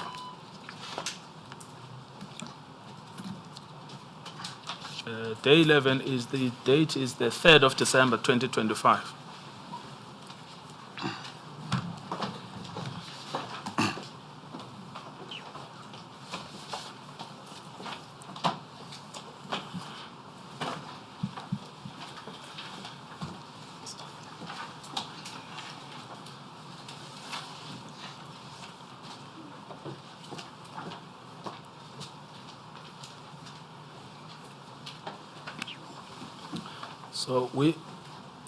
So we looked at the exchange with Advocate Baloyi Mere earlier, I think on day 9, and then this topic is then revisited on day 11 by the chairperson. Yes. So if you look at just below line 10, so it's the 11th line, where the chairperson says, just one last aspect. I hear you that as regards the Mdluli matter, you still needed some more information, and you were satisfied as regards the Keto Manu matter, that the matter had to be referred. Then the chair continues, the Mdluli matter, and please correct me if I am missing something. the SCA, the judgment of Judge Brandt, dealt with the Mdluli matter and, in my view, closed the chapter. Now, that view of closing the chapter is actually the view that is shared by Advocate Mayet, Yes. meaning that, as I understand the judgment, all that needed to be done following the inquest was for the matter to be re-enrolled or for the withdrawn charges to be reinstituted. Am I correct? Just on the reading of the judgment, which judgment seems to absolve Advocate Chauke. Even that question of absolving is also shared now by Advocate Mayet. Yes. And the question of reinstitution is no longer within your hands. Yes. It's now with the And DPP. Mr. Ngasan. Yes. Then she then responds, Advocate Batoy, she says, Chairperson, I want to refer to, I did deal with this matter earlier. She's talking about that exchange with Advocate Baloimer. I want to refer to my notes on this, but my understanding at a very high level of the Brandt judgment is that it did not absolve Advocate Chauke. I do not mean to be disrespectful. I'm trying to find my notes as I speak. See. So that's the... Then later on, perhaps let's just read everything. Then the chairperson says, I'm going to request that we park it here. Let us flag that point. All of us will look at that judgment again and then deal with this aspect because it troubles me. Advocate Batoy, it is important, yes, the chairperson. And the reason why it troubles me is because an appellate court has pronounced on a matter and we seem to go against that decision. I just want to understand in respect of which aspects of the judgment did the SCA get it wrong. Then she says, Chairperson, we're not saying the SCA got it wrong. Well, you said earlier that you did not agree with certain parts of the SCA judgment earlier. Then Advocate Batoy, Chairperson, what I mean to say is that we agree with the SCA judgment, but we do not agree that it absolves Advocate Chauke's conduct. Now, see, on this, I just cannot understand how a senior advocate, when a judgment of the SCA looks specifically at your conduct in relation to withdrawing and referring to an inquest and says we do not find anything irrational about the decision, how it can be said that's not an absolution. It's very unfortunate. Yes. Then the chairperson continues, that is my reading of the judgment. The SCA did not say I absolve Chauke. The SCA spoke of the conduct of Mr. Chauke or Advocate Chauke not being irrational, if I may use the legal terminology. If his conduct was not irrational, what does it do? It absolves him, in my understanding of the law. Now I want to understand what is it that the SCA, which disfavored, if I may use the terminology, disfavored Advocate Chauke. When we reconvene, before we all forget, let us look at that judgment and maybe you can assist me in that regard concerning the Ramokibe matter. Then she says, I will do so, Chairperson. That is an important aspect. Yes. So it seems this is the whole problem that underlied the referral of the Mdluli case, despite the SCA, simply because Advocate Batoy did not agree with the effect of the SCA judgment. On the advice of the legal opinion that you obtained after everything is said and done. Yes, we know that line comes from the opinion of Advocate Halley. Yes. Yes, it's just repeated by Advocate Batoy. Yes. But today that has changed. Everyone accepts that the SCA, the effect of the SCA's judgment is that you can't be charged for withdrawing the charges and referring them to an inquest. Indeed, it's just unfortunate that a senior counsel would have just misled Advocate Batoy in that score. Well, Mr. Chaoke, we've done so well so far without It is not, attacking. I beg your pardon, Counsel Advocate Chauke. I do not think it is fair to Advocate Halley to say that it is not fair that the senior counsel would mislead Advocate Batoy. I apologize. Advocate Batoy is similarly an officer of the court. She's an advocate, and I think an advocate of a long-term standing. She has been an advocate for a long time. So it is not fair to attribute a blame entirely to an advocate who prepares an opinion. I accept that, Counsel Chair. Because she ought to have read the SCA judgment as you can see in the transcript, we adjourned and said, let's go back and read this judgment again because it troubles me that you take such a view that the SCA got it wrong or did not absolve Advocate Chauke. So she ought to have read the judgment herself, even before the opinion of Advocate Hali, not so. Indeed, Chair. Thank you. Proceed. Thank you. Do you want to withdraw the word misleading? Indeed, that's why I was apologizing. I'm saying I'm withdrawing that reference. Yes, no, thank you. Thank you very much. Now, then, there's just one aspect on the matter of Ketumano. You know, do you still have the terms of reference with you? Yes. Yes. Now, the chairperson has said that the terms of reference would constitute a charge sheet, to use colloquialism. Yes. Now, we went through this in detail with you in evidence in chief, from 3.1.1 up to 3.1.1.5. It's just to ask really if there is anywhere here where there is a reference to you having made prosecutorial decisions. Not that I'm aware of. Yes, okay. It talks about supporting a decision.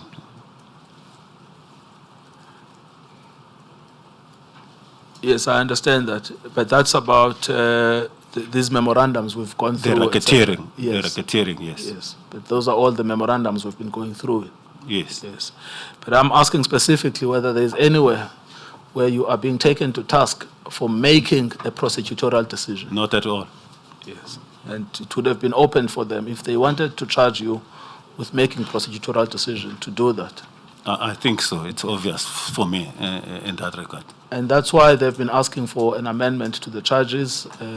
It's unclear to me how the charges will be amended after the accused has pleaded and testified and been cross-examined. It was a face-saving exercise so that, like I indicated, to throw a bigger net in criminal prosecutions, we say throwing the book at the accused. Yes. Well, yes, thank you. Do you wish to say anything else? This is your last opportunity before you are excused. Yeah.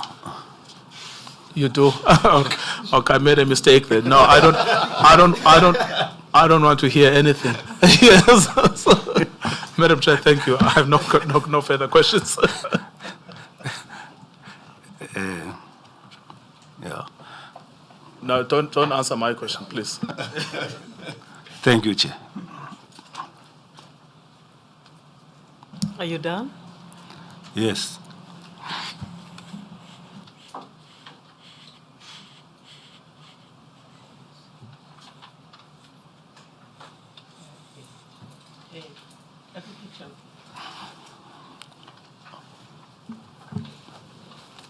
Yeah. Now, if one is to look at the fact that the charge sheet does not include making prosecutorial decisions, if there is evidence that you made prosecutorial decisions, if there is such evidence on record, would it matter and would it have an impact on this inquiry? No. Thank you.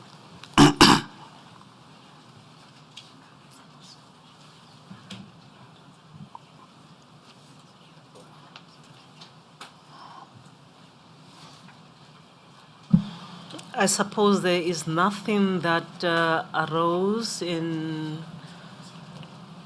the re-examination that was new that you would wish to revisit, Advocate Motlamuyane? No, Madam Chair, nothing. In that event, Advocate Chauke, thank you. You are excused, Thank you, Chair. at least for now. I heard that I might have to come back. People have reserved their rights. Yes. And should it happen that the President decides on the panel's ruling, otherwise, we may have to re-look at what the president would have done or would have amended, and you may have to come back. Indeed, Chair, I accept. It will be quite something extraordinary, though, but let's see what the president does. I just hope the president will agree with the panel. We are still, we are still waiting for the presidential decision. Thank We you, have Chair. recommended, and the powers rest with the president to amend or not to amend. Indeed, Chair. Thank you very much. Yes, thank you. You are excused, and thank you very much for your patience. Thank you, Chair.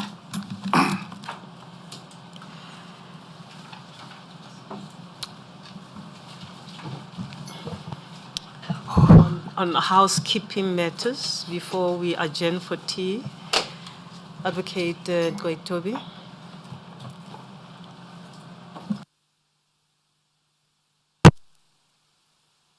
Oh, yes, it's now working again. My next witness is General Mabula.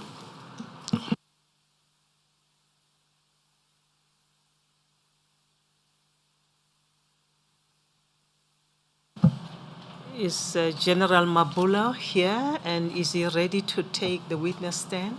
Yes, he's ready. He's in the building. He's in the building. Yes, he can come up in a few seconds. Madam Chair, perhaps if I might just come in with your permission. I will be I will be dealing with the Mabula aspect. I have looked at the statement and discussed it with my leader, Advocate Mhlamunyane, and I have conveyed to Mr. Ngogaitobi that on analysis of the Mabula statement, there is nothing that us as the evidence leaders would take issue with insofar as his evidence is concerned.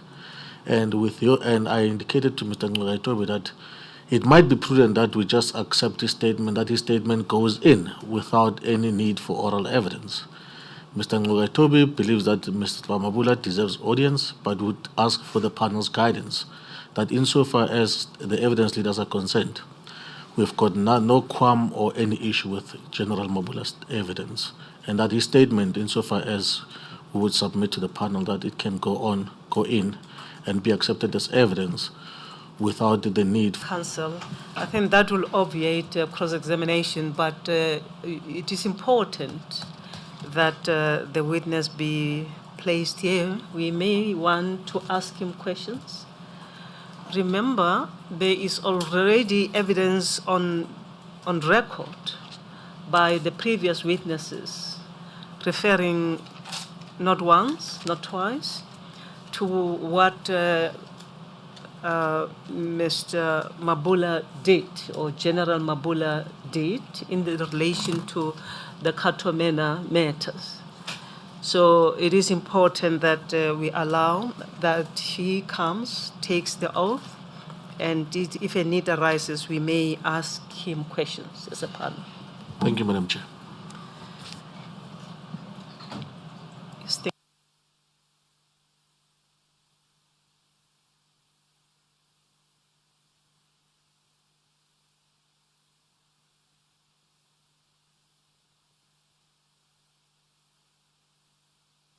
Counsel, both of you, we suggest that we take a tea break, then start with the witness when we reconvene after tea. We will reconvene at 11:30. Thank you, Madam Chair. We adjourn.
Good day, everyone.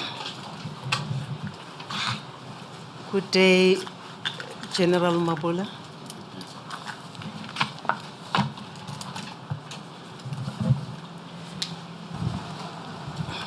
General, do you prefer to take an oath or affirmation?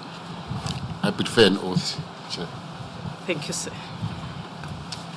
Do you swear that the evidence you are about to give will be the truth, nothing else but the truth? If so, raise up your right hand and say, "So help me God." So help me God. Thank you, General.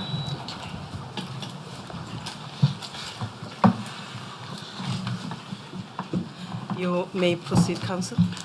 Thank you, Madam Chair. General Mabula, in front of you, you should have a copy of your statement marked 7/1. Is that correct? It's correct, Chair. All right, so if you go to the end of that statement, which should be page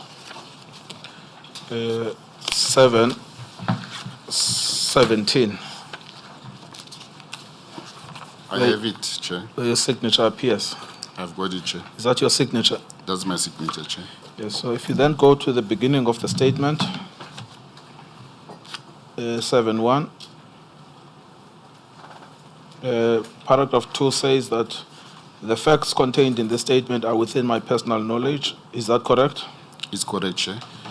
And then, are they binding on your conscience? Correct, Chair. Yes, thank you very much. Now, so your career is set out at paragraph 6 of your statement within the SAPS, is that correct? Correct, Chair. Yes. Can you just briefly deal with that? Seems that you started off as a constable. Must I read it out, Chair? No, just a summary that you basically you are a career police officer. No, you can just give us the summary highlights here. Or just out of my Yes, you can use paragraph 6 to 1? Okay. Remind yourself. Thanks, Chair. I joined the police actually in 1983, and then I went to college 1984, where I was a constable until 1987, and I worked as a church office commander in a place called the Larreville, it's in Northwest. And in 1987, 1993, I became a sergeant and a warrant officer, and I became a section head in the Larreville, also in Northwest Province. 1993 to 2000, I became an inspector and captain on the same year, and became acting branch commander at Lichtenburg, which is also Northwest. 2000, 2001, I became a superintendent in Klerksdorp Detective Branch. And 2001, 2007, I became a provincial commander, serious and violent crime in Northwest. 2007, I became a provincial commander, organized crime. In 2007 to 2010, I became the provincial head, detective services as a director in Northwest. In 2010 to 2016, I became a provincial head for priority crime investigation, which is called DPCI, the Hawks in Northwest. 2016 to 2019, not 2020, I became the deputy provincial commissioner, crime detection in Northwest. So we should correct 6.9. Yes. To 2019. 2019, that's my retirement year. Yes. You also mentioned you started in 1983, but it looks like you started in 1984. Starting date in the police, when you joined the police as a student. Oh, I see. So I joined the police 1983. So our service is calculated by the time when you are sworn in as a police student. So we should be saying 1983, yes. Not 1984. Yes. So 6.1 also needs to be amended. Yes. Okay. Thank you. And then your qualifications, you mentioned that you've got a Bachelor of Technology degree in policing. Correct, Chair. And a National Diploma in Police Administration. Correct, Chair. Where were these obtained? Technikon SA. Yes. And the University of South Africa. So which one was technical essay? The diploma. I see, okay. Yes. And then the bachelor's degree at UNISA. Yes, UNISA. All right. And then, so this CV ends in 2019, which, what have you been doing since then? Since 2019, I'm employed by a private company. Okay. Yes. As a manager. All right. Yes, as a manager, not as a general, as a manager.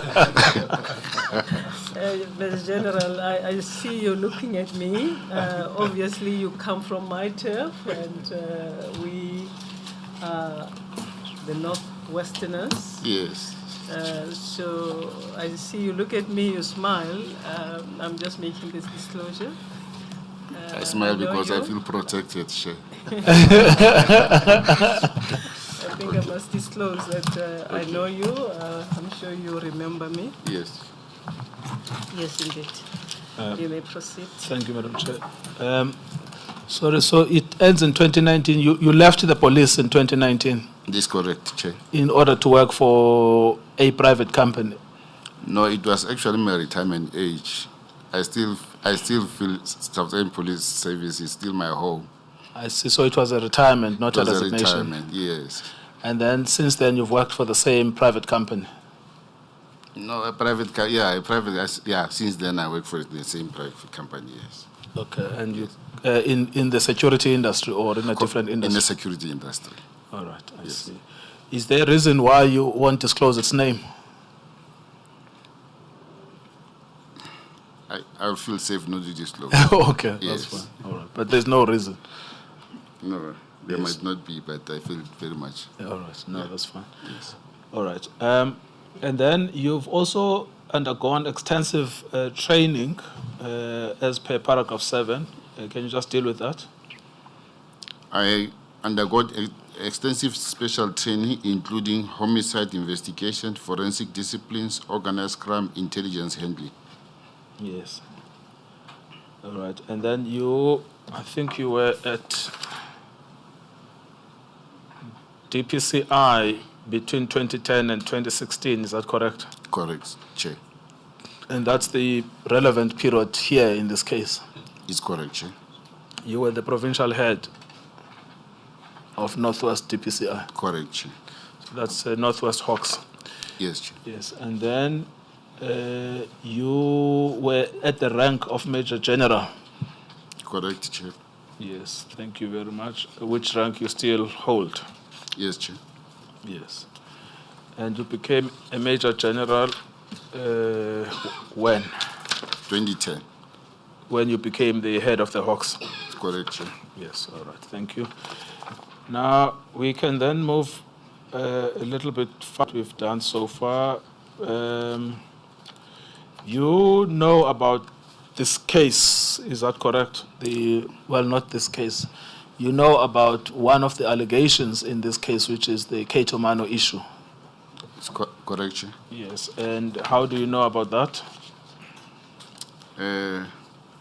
I know about it when I saw it was actually highly publicized in the media and on electronic media. So day in, day out is also been televised.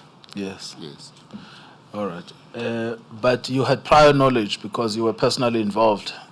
Correct, Chair. Can you just take us there? So I've now skipped 3 pages of your statement. I've skipped page 7.3, so the 7.2, 7.3, and 7.4. I'm now in 7.5,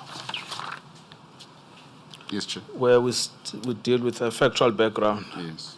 So you can use that, or you can read directly, or whichever approach makes you comfortable. Okay, I'll read. During my tenure as a provincial head of DPCI Northwest, under Lieutenant General Anna Dramat, who was the then DPCI national head, I was actually involved in complex investigations and had reputation of handling sensitive matters.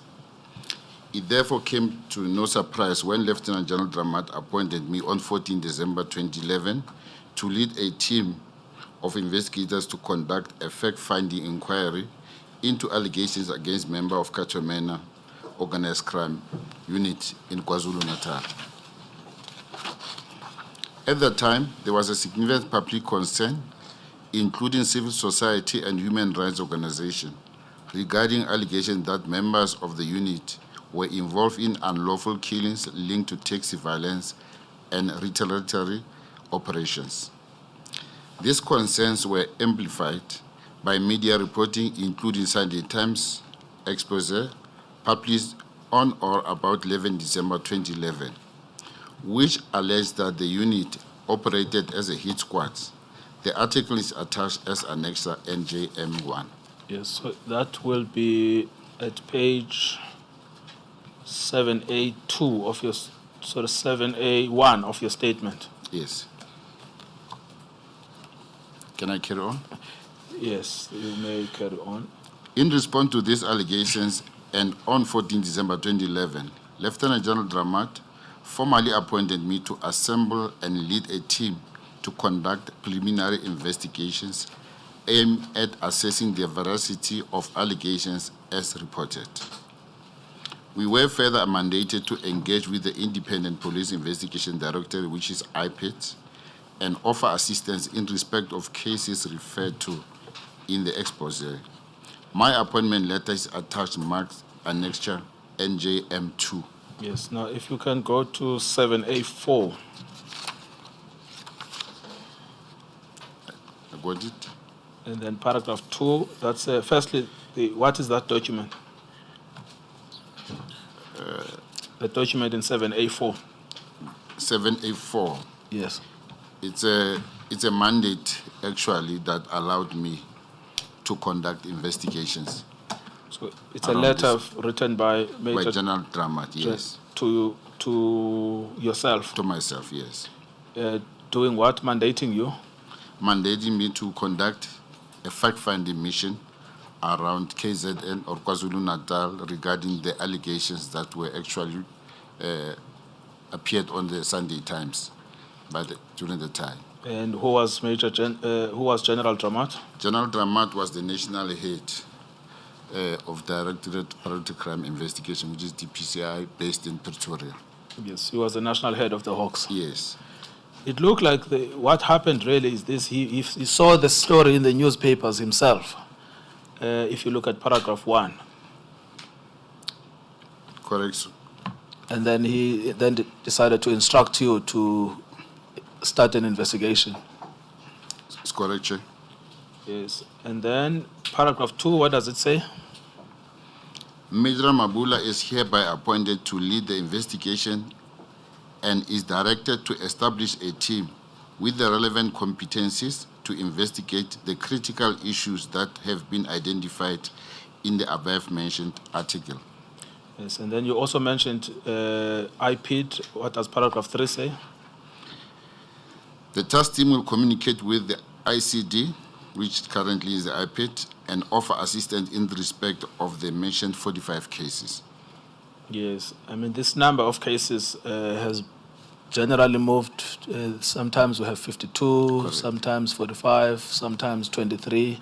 Do you know why there was a reference to 45 cases? I think there was a reference because I think in the newspaper article, that's where it was actually mentioned. I see. If my memory serves me well, I have long time not read the article to refresh my memory. No, I understand. Yes. And then paragraph 4, what does it say? The team must also establish if disciplinary action must be taken against the members and make recommendation in this regard. So which members are being referred to here? Referring to Katamena Organized Crime Unit, Serious and Violent Crime Unit. Yes.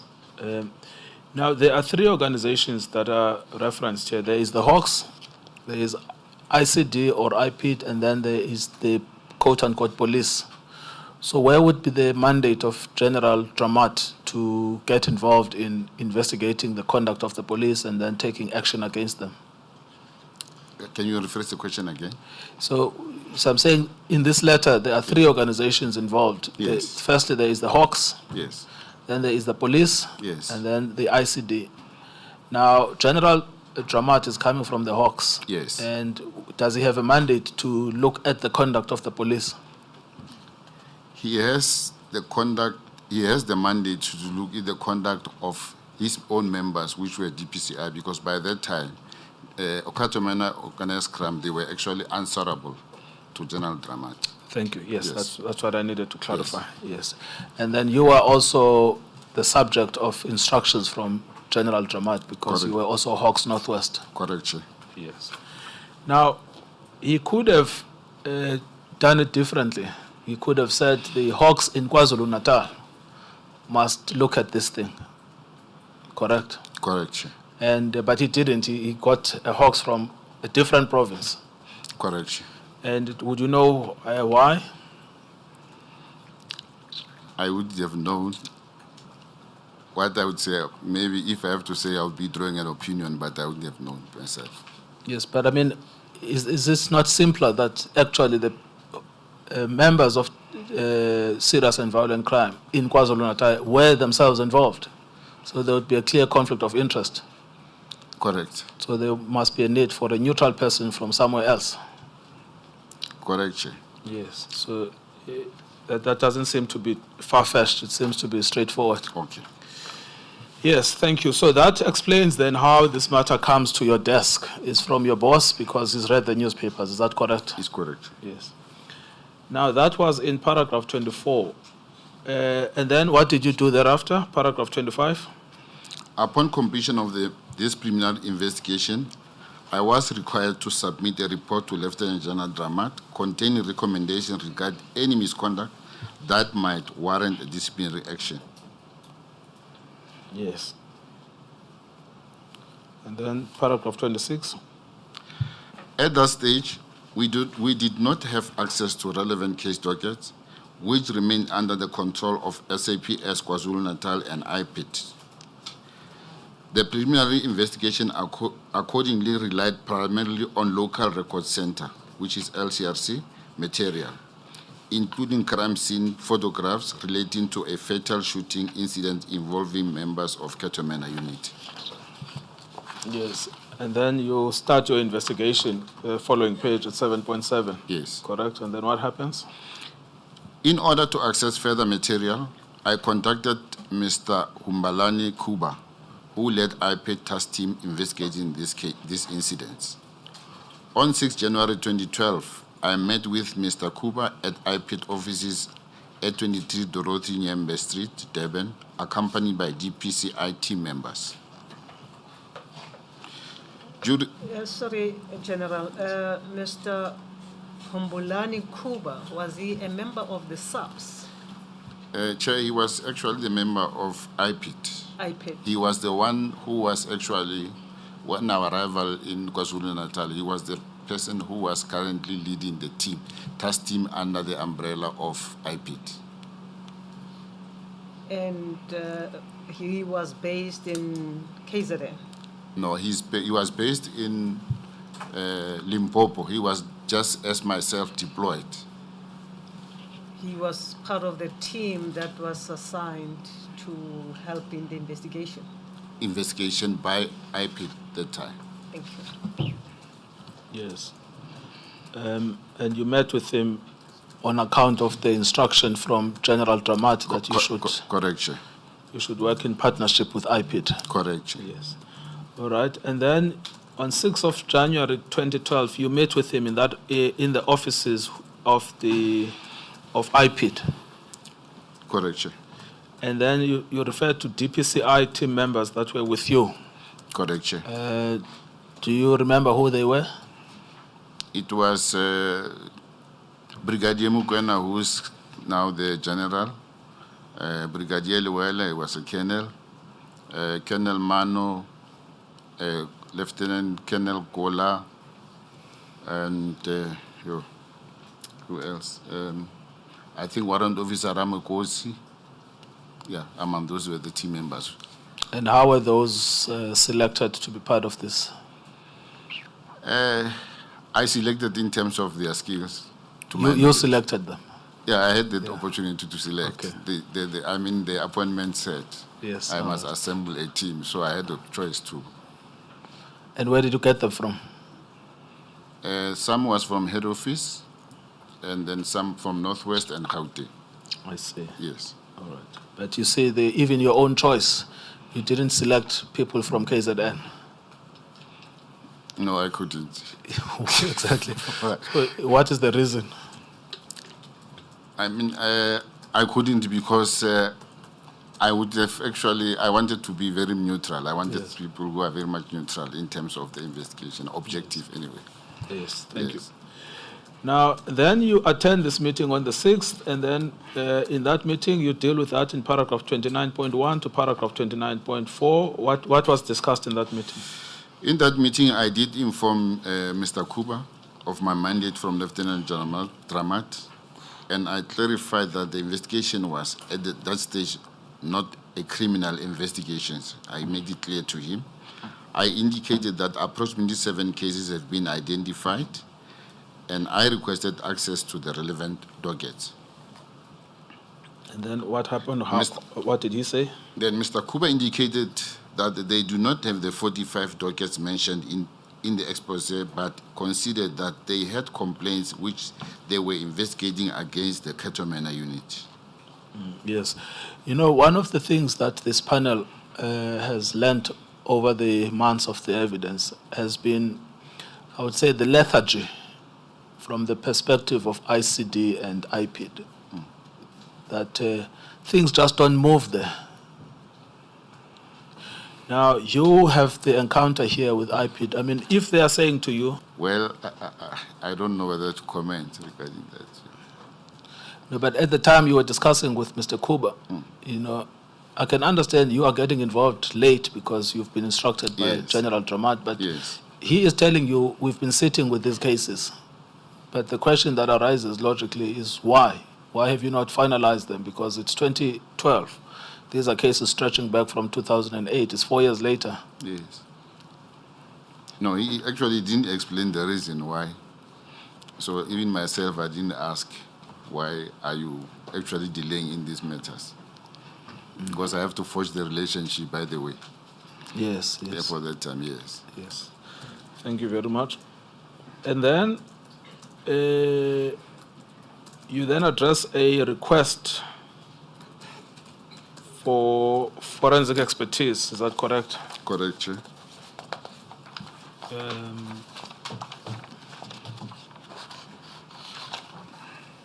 And in relation to specific cases which are mentioned at 31.1 to 31.7. Correct, Chair. And why were these specific cases? I mean, in another correspondence, I think from Mr. Mayema, we learned about 6 dockets, but here you are mentioning 7. Yes. Do you know what is the reason? Where did the additional one come from? Look, Chair, at this stage when I wrote this letter, it was actually not cases. Okay. It was LCRC reports. Because what happened from the sources and the complainants and people who shared information with us, they did provide case numbers to us. And then as we approached Mr. Kuba, not necessarily willing to divulge or hand over this, so we work on that LCRC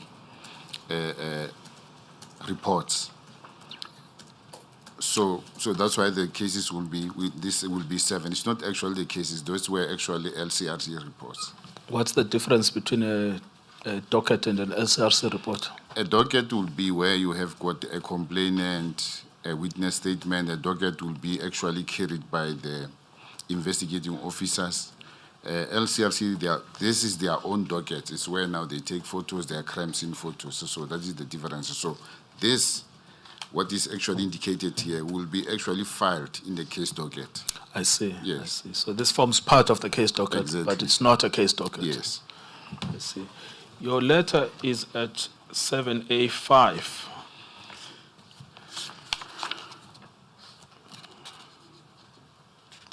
Yes. And you were asking for forensic expertise. Correction.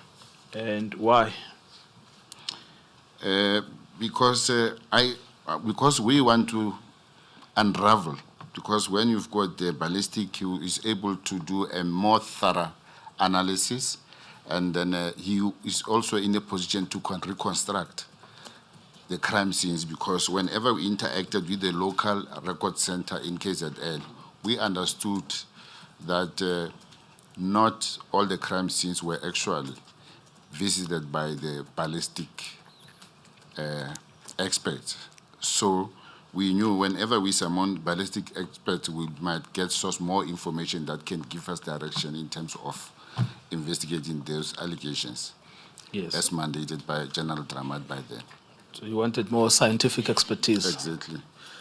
All right, thank you. And then you do get your wish in paragraph 33. Paragraph 33, yes.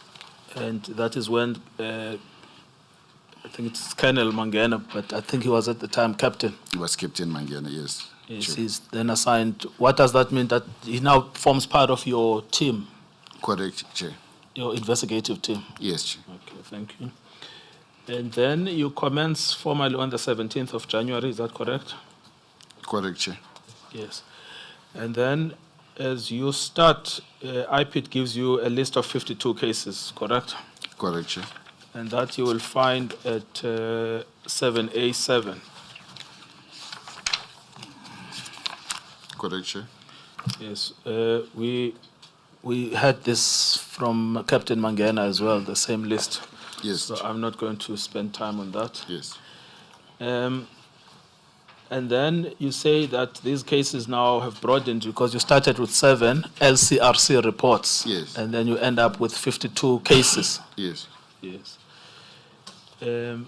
Was it clear where the 52 cases, I suppose they were from IPIT, they were not yet dockets, or were they dockets, or were they Most of them were actually inquest dockets.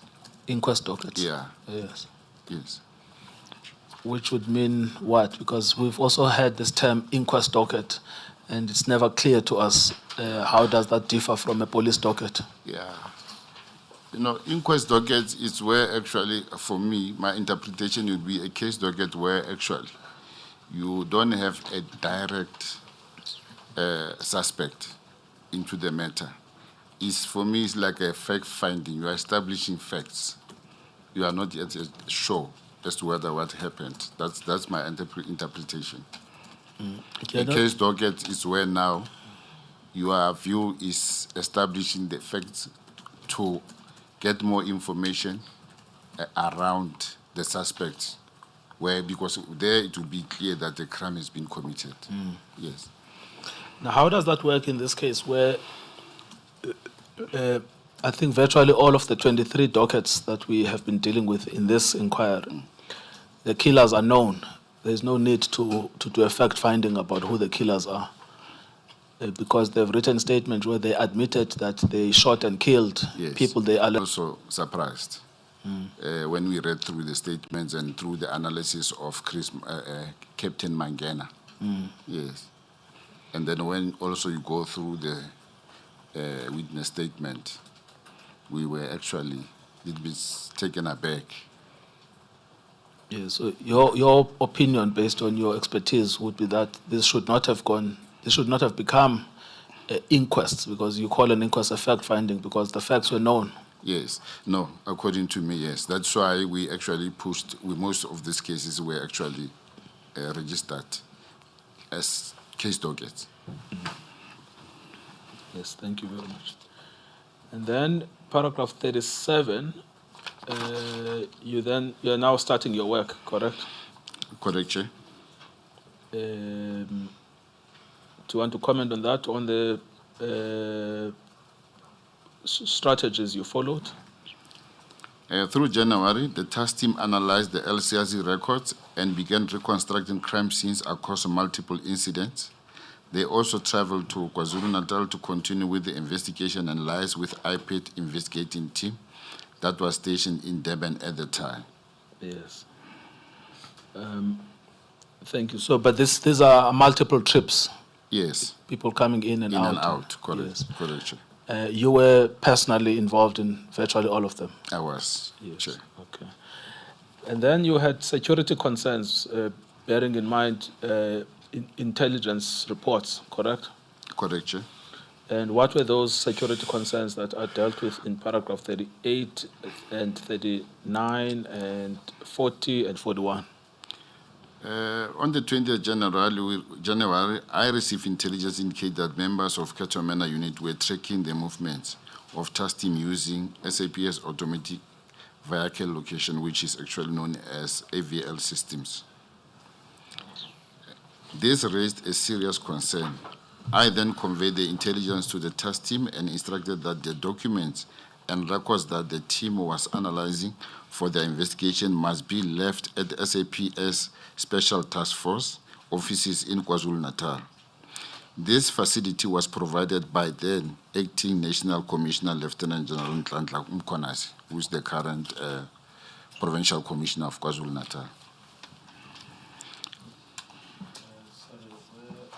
Saying the facility, Yes. Which facility is this? The facility is where we actually housed our KwaZulu-Natal SAPS task force offices. Yes. So they actually provided us with a strong safe where we I see. put in all this, yes. And that was facilitated by General Nhlanhla Mkhwanazi? Yes, correct. Okay. Well, to help your investigation to be protected. Yes, correct. Okay. And paragraph 40? Shortly thereafter, equipment belonging to a forensic team members was stolen from their vehicle, and a criminal case was opened as per Durban Central Case 128001-2012. Yes. We've got evidence here that from Captain Mangena that the equipment was actually stolen from his car. Yes, correct. And his car was one of the ones that were tracked, according to the intelligence, by the Katomano people. Correct. All right. Carry on. Alternative, non-tractable vehicles were therefore procured for the task team. These vehicles were provided by crime intelligence. What does that mean? It means now that we actually established that we're being tracked by AVL. So the vehicles that were actually allocated to the teams, they were no longer fitted with AVL, which might actually, create opportunity for those who are tracking to follow the team. Yes. Paragraph 42.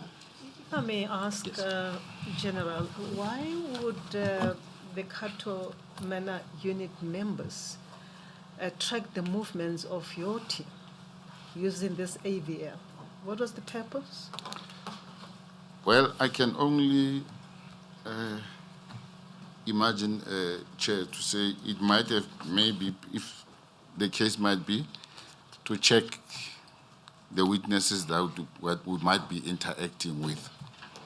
And that is why something that I learned in KZN is most of the witnesses or people that you spoke to, whenever you spoke about Katomena, they will just move away the way they were actually afraid of this unit.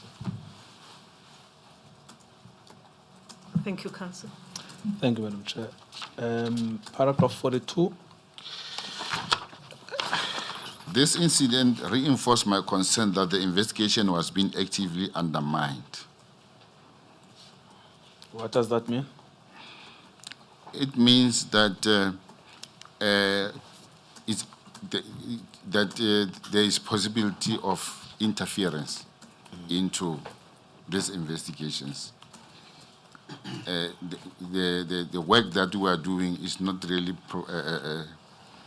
how can I say, is not really recognized, and then, there's a disruptive element that want the facts not to be divulged to the public. Yes. And the only people that would have that interest in suppressing the evidence from surfacing would be who? It would be those who are involved. Which is who? which by then allegedly would have been Katomena Yes. unit. And so you're talking about them when you say actively undermined, that Yes, yes. you're trying to investigate these people, but at the same time they are trying to sabotage the investigation. Exactly. Okay, and then you refer to Colonel Mangena's letter at MJ5, which is at page 7A9. Is that correct? 7, 8, 9. Yes. Yes. We already called Captain Mangena and he dealt extensively with this letter, so I am not going to ask you to read it. Do you have anything else to say on this letter? No.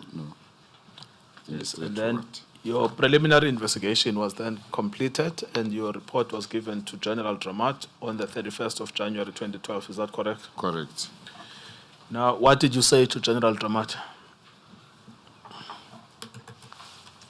After giving the report, No, in the report, what were you telling him you've discovered in the month of January 2012? no, we analyzed actually 3 dockets. The one was a docket, the one of Durban Central, where Satan Bongani Mukise was actually killed. And the other one was Becky Temba. Just want to check, I think I've made notes of those.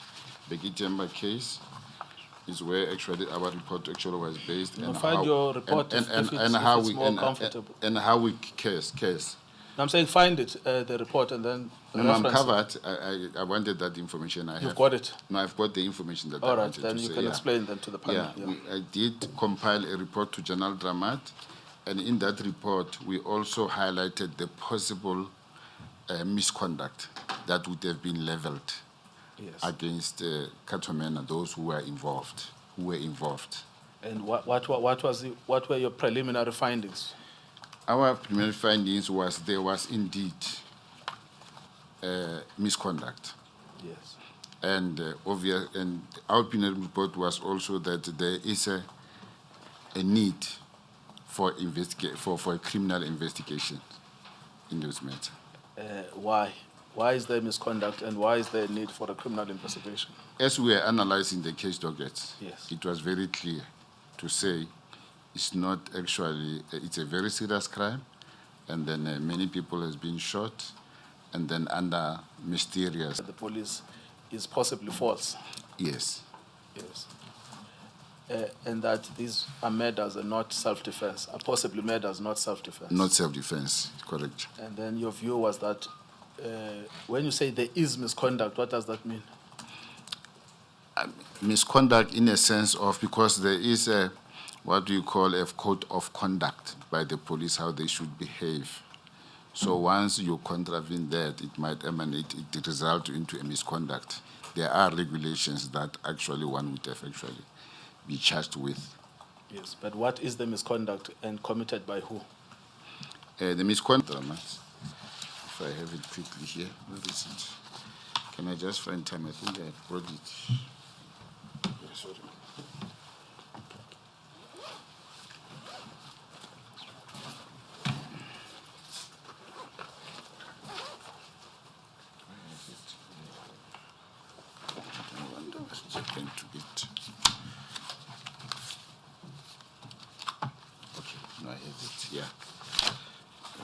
You can read from it if it's better for I'm you just to do going to it that check. way. Yeah,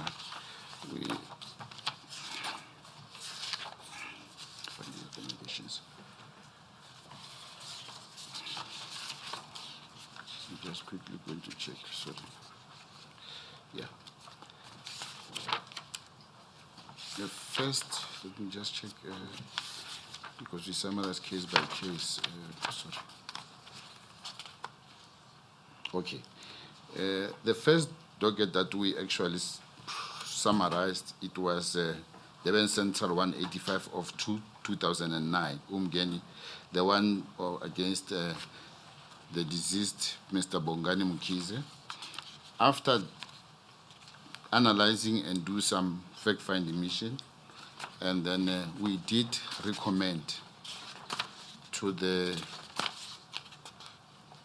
to General Dramat by then, our findings and recommendations, and then we said into that,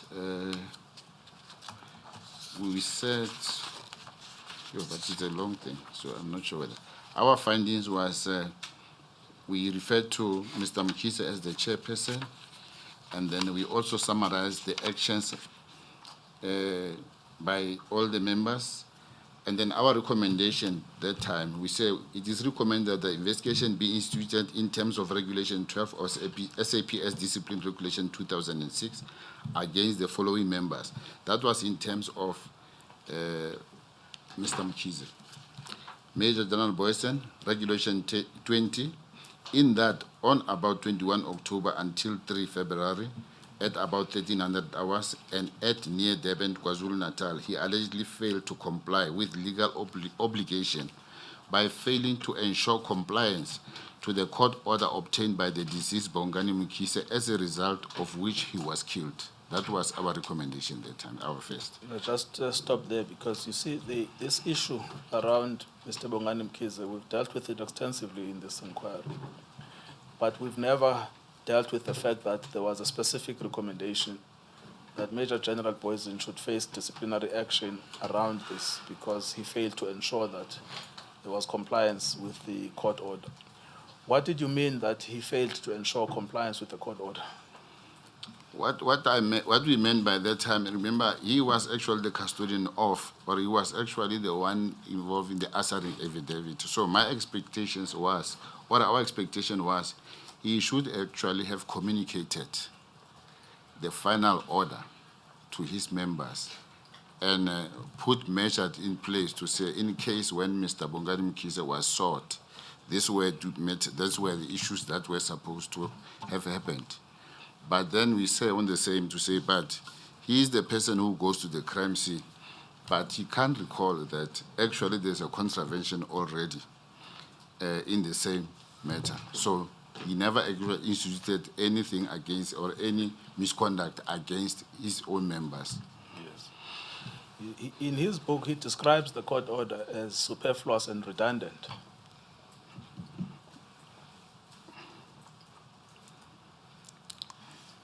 Well, I haven't seen the book. I heard about the book. Yes. Now, you can take what I'm saying because Yes. we've read it and we read it as part Yes. of the record here. Yes. But what is your comment on that? That you are saying, well, in law, he was expected to ensure compliance with it. Yes. But he describes it as superfluous and redundant. It can be redundant and superfluous. Yes. Because the High Court actually have sanctioned that it needs to be observed. Yes. Okay. Then there's an alternative finding. Okay. Alternative, it was Regulation 20 Z that on about 3 February, about 1300 hours near Durban, KwaZulu-Natal, in that he allegedly committed a common law offense, to wit murder, in which the deceased Bongani was the victim, via Durban case 185/2009. Can you just explain why you came to the view that Mr. Boysen must be held accountable for the death of Mr. Mkhize? I came to the view, or we came to the view at that time, because had he actually applied or complied with what the court has actually said they need to comply with, Mr. Mkhize's life would have been saved. Yes. Yes. All right. Carry on. What other recommendations did you make? Warrant Officer Stoltz, Warrant Officer Padeache, Warrant Officer Dlamuga, Constable Lee, and Constable Mfene. The same Regulation 20Z, in that on about 3 February, about 1300 hours and about near Durban, KwaZulu-Natal, in that they allegedly committed common law offense, to wit murder, in which the deceased Bongani Mkhize was the victim, via case 185/2009. Yes. And why did you choose this group of police officers to put them in this bracket of being responsible for the killing of Mr. Mkhize? Because they were the first people who were in the vicinity of the crime scene, And in terms of the analysis that were done and exhibit the crime scene as it was analyzed, they were actually implicated into this. Yes. The way they actually, in terms of their explanation, in what happened, the events, how they unfolded, it didn't actually make sense. No, I understand yes. what you're saying, but I'm saying that there is no need for a complicated explanation about Yes. why they must be responsible for his killing, because they admitted that they shot him. Yes, So they must go to court and explain whether it was self-defense or it murder. exactly. Yes. Yes. And then what else did you recommend? Well, then we went on to Howick's case. Now, Chaoke is the killing of Mr. Magojela and Demande Yes. on the 16th of September 2008. Yes. I just want to check our And recommendation. Mr. Thokozani Tembe, his bodyguard. Yes. Yes. What did you say about that? Just want to check.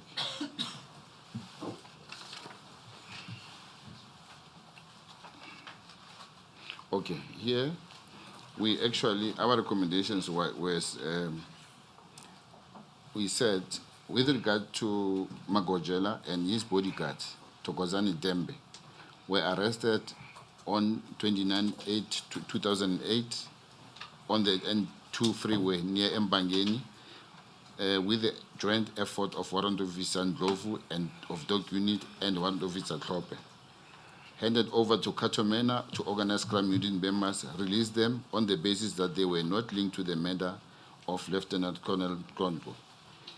Katomena organized crime unit members told Warrant Officer Ndlovu of the DEG unit to in future call them before arresting any suspect linked to their cases. It is recommended that an investigation in terms of Regulation 12 of SAPS Discipline Regulation 2006 be instituted against the following members. It was Warrant Officer Paul Mostert, Captain Lochem, Captain Eva, Warrant Officer Makanya, Warrant Officer Nell for possible contravention of Regulation 20 as well. The one I've already read. Why? Sorry? They have contravened the regulation in what manner? In that, on about 16 September, about at near Howick, Peter Marisburg, KwaZulu-Natal, in that they allegedly committed a common law offense to wit murder in which the deceased Magojela Demande and Thokozani Tembe were the victims, via Howick case 106/9/2008. Yes, and in this case, they also admitted that they had killed him. Yes. And they also admitted that Mr. Thokozani Tembe was running away when they killed him. Yes. And so you say they must be charged with murder. Exactly. Yes. Okay, what else?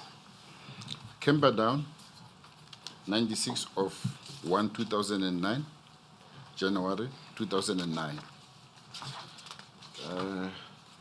Our findings and recommendations. On the 21st January 2009, an information was allegedly received that a group of African males was intending to commit armed robbery in Pietermaritzburg.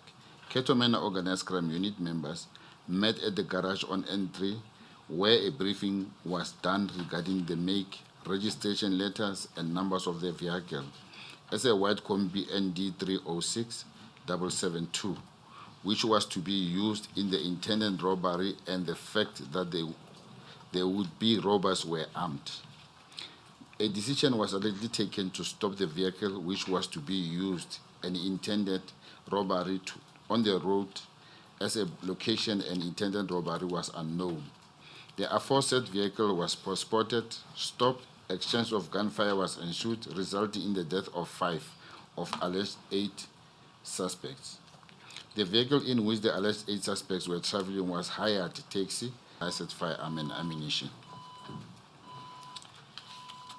Can I go to the recommendation? It is recommended that an investigation in terms of Regulation 12 of SAPS Discipline Regulation 2006 be instituted against the following members: Lieutenant Colonel Olivier, Warrant Officer Paul Moster, Captain Lockham, Captain Eva, Warrant Officer Makaya, Warrant Officer Ganes, Warrant Officer Lashman, Warrant Officer Wolfard, Reservist Constable Potgieter, Constable Gumede for possible contravention of Regulation 20Z. And why? in that, or about 21 January, near Camperdown, Durban, KwaZulu-Natal, in that they allegedly commit a common law offense, to wit murder, in which the deceased, Nhlanhla Linda Majosi, Molozi Nkabinde Ntuli, Peter Apollo Siwela, Sipokuhle Msomi, and Jabulani Cele were the victims. Violent Camperdown case 96 of 2009. Yes, so Yes. it's the same thing. Is the policemen admit that they've shot and killed these people? You say, well, go and face a murder charge then. Yes. So there was the 3 cases that we actually presented to General Dramat as a preliminary report, in our preliminary report. Yes, no, that's fine. What we should do then, your report must be copied for the panel once you are finished with your testimony. Okay. Yes, the document you are reading from. Okay. Now, you've now told General Dramat that, look, we've looked at this thing. There's actually 52 cases. Yes. We looked closely at 3, Yes. and there's a picture that's emerging there. What does he say to you? Because it was still ongoing, our investigation was still ongoing. By that time, he did accept, but I think he was still thinking of the next plan, because the next plan was he was supposed to appoint investigative capacity that will deal with this, because we were only doing the fact finding. Yes. Yes. But what did he tell you as the team that is appointed? Well, you as a leader of the team. I think that time it was still early stage. Remember, this was the first cases, and then obviously would have given progress report. So I'm not sure as to whether he would have left us to complete all what the assignment he gave to us, and then whenever we complete with our fact finding, then he will appoint a person who will carry on with the investigations. So I'm not sure by that time, but that was the report we gave to him. Yes, your report is clear that these people are responsible for the murder of these alleged suspects, and they must at least be taken to a disciplinary hearing, Yes. if not charged criminally in a court of law. Yes. Did that happen? I believe it happened. Yes. Yes. It happened. These disciplinary hearings? Yes, but after some times, I think during the time of General Pierre. No, General Pierre was not yet the National Commissioner at the time you made your report. Was she the National Commissioner? No, I think General Mkonasi was the acting, because this was a long investigations. So that's why I'm saying I don't know what the view of General Dramat was by then, whether he expected us to complete the assignment and thereafter to assign another team. Yes. Now, what I'm saying, at the time you made the report, I mean, no one actually took disciplinary steps. These people must be suspended from work. Their firearms must be taken, and then they must be taken through a disciplinary hearing. No, at that period, no. Yes, that's what I was asking. Yes. All right, thank you. And do you know why? You know, this is extremely serious that these people are operating like a hit squad, but you are saying they must be disciplined. No one disciplines them. Like I say, maybe as you go on, I'll justify why maybe during that short period, because even our mandate actually changed. Yes, but Yeah. you don't know why they didn't do the simple thing of taking them to disciplinary hearings. No. Though, like I said, ultimately they were taken for disciplinary hearing. Yes, I understand. Yes. But the problem with labor law is that you've got to take disciplinary action promptly. Yes. Otherwise, evidence disappears. Exactly. Yes. Now, then you brief the minister. Which minister are you talking about in paragraph 45? I'm talking about the late Minister Mthetwa, may his soul rest in peace. Okay, so, and what was the reason for briefing the minister? Well, actually, this meeting was initiated by General Dramat. I think, General Dramat, then Lieutenant General Mkonasi, and then head of IPIT, I think it was Mr. Beekman. So we were actually called to a meeting. So I can't explain what was actually the reason why we were called in that meeting to what was actually necessary for us to be there. But we were called to come and present. Yes, well, it program. seems that according to paragraph 46, the purpose of this briefing was to provide the Minister of Police with a comprehensive and factual account of the investigation and a Yes. progress account. Yes. But could I suggest that it probably was because this was a high-profile matter which was already in the news, Yes, maybe, yes, possibly so. and Yes. so he wants to know what are my officials doing about it? Yes. Yes. Paragraph 47, you are now in that meeting. What happened? At that briefing, DPCI presented its investigation findings, the one that I already shared with Yes. the panel. Colonel Mangena presented the forensic and ballistic analysis on behalf of DPCI task team. IPIT reported on its criminal investigations. Yes, if I can just stop you there. You know, there was something made in this case, I'm not sure if it will be persisted with, that Colonel Mangena's reports were signed, some of them were ready as early as March 2012. Yes. Okay. General, you have just mentioned that IPA had to finalize their criminal investigation. Just to avoid the confusion, at paragraph 29.2 of your statement, you make it clear that the investigation was at that stage not a criminal investigation. At what stage did it assume its criminal nature, or was it a mistake? No, it's not a mistake. What in that paragraph, I think I was trying to explain to Mr. Kuba to say our mandate is not necessarily criminal investigations, because we are aware that criminal investigation was actually falling under their own terms of reference. Yes. So I just wanted to explain to him to say our mission here is a fact-finding mission. Actually, we are not here to interfere with their own criminal investigations.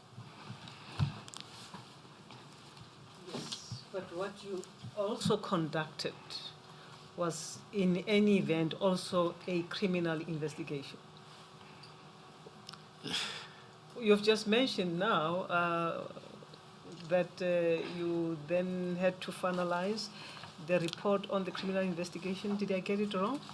No, our report was more on internal misconduct. Though we are referring to case dockets, but we were actually focusing more on internal investigation, misconduct of our members, because obviously criminal investigation was actually done by IPIT themselves. Yes. It's only at a later stage when we combine. Thank you, Madam Chair. I think the public will be rightly confused, because when you recommend that someone must be charged for violating a regulation, Yes. because they committed murder, Yes. the public understands the murder to be a crime. Yes. They don't understand the distinction being drawn between violating a regulation and being charged for committing murder. Yes. They are wondering, why are the police not taking this person to court if they committed murder? Yes. You see what I'm saying? Yes. Can you educate us on that? No. The only difference here is if it's a mandate of police, I'm investigating a case of, let me say what, a rape case, if it's my mandate. The police are the custodian of that docket. They are investigating that. Investigating officer is in the police detectives. But it doesn't mean as when this investigation, criminal investigation carries on, there's a duplication in terms of misconduct. Now, the misconduct can be finalized very quickly, where a member can be discharged from the service and all those things. But the criminal investigation is apart. It's not necessary to say you combine them. All right. So they overlap, but they're done by different Yes. units within the service. Yes. But the evidence is the same. The evidence, it might be the same, yes. So in this case, IPIT are the custodian of the mandate in terms of the police conduct criminally. But we as police, we also have to make sure that the internal investigation is conducted so that when a member is actually found guilty, because the balance of probability is what we actually focus on in this side, and then a member can be, even before the criminal case is finalized, he can be discharged from the service, he can be suspended, all those sanctions can be. I see. Yes. I'm not sure whether... No, I think I tried to explain. you've clarified it. Thank you very much. May I just follow up? General, when people, when you make a recommendation that maybe in terms of regulation 20 for a person Yes. to be investigated Yes. through disciplinary proceedings, Yes. do they look at the nature of the complaint in order to decide whether a matter should be attended speedily or not, or do they just follow a normal a list as the first come, first serve, or first in, first out? Any misconduct needs to be attended speedily. Now looking at this misconduct, it's a misconduct where the police would continue to be in possession of the firearms. Yes. It's the misconduct where police have admittedly killed people. Yes. And in your view, when you look at this type of transgression, would you, or rather, what is your attitude or view relating to such policemen continuing to be placed in possession of firearms lawfully for purpose of execution of lawful obligations or duties?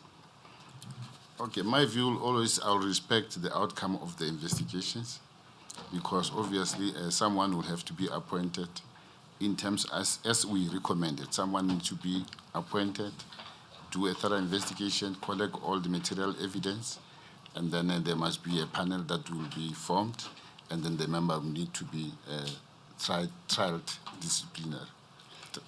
And you say ordinarily matters as such as the one of the three cases that you've spoken about in the recommendations are such that they are in the normal course of things or business of the police service carried out speedily or attended speedily. Yes.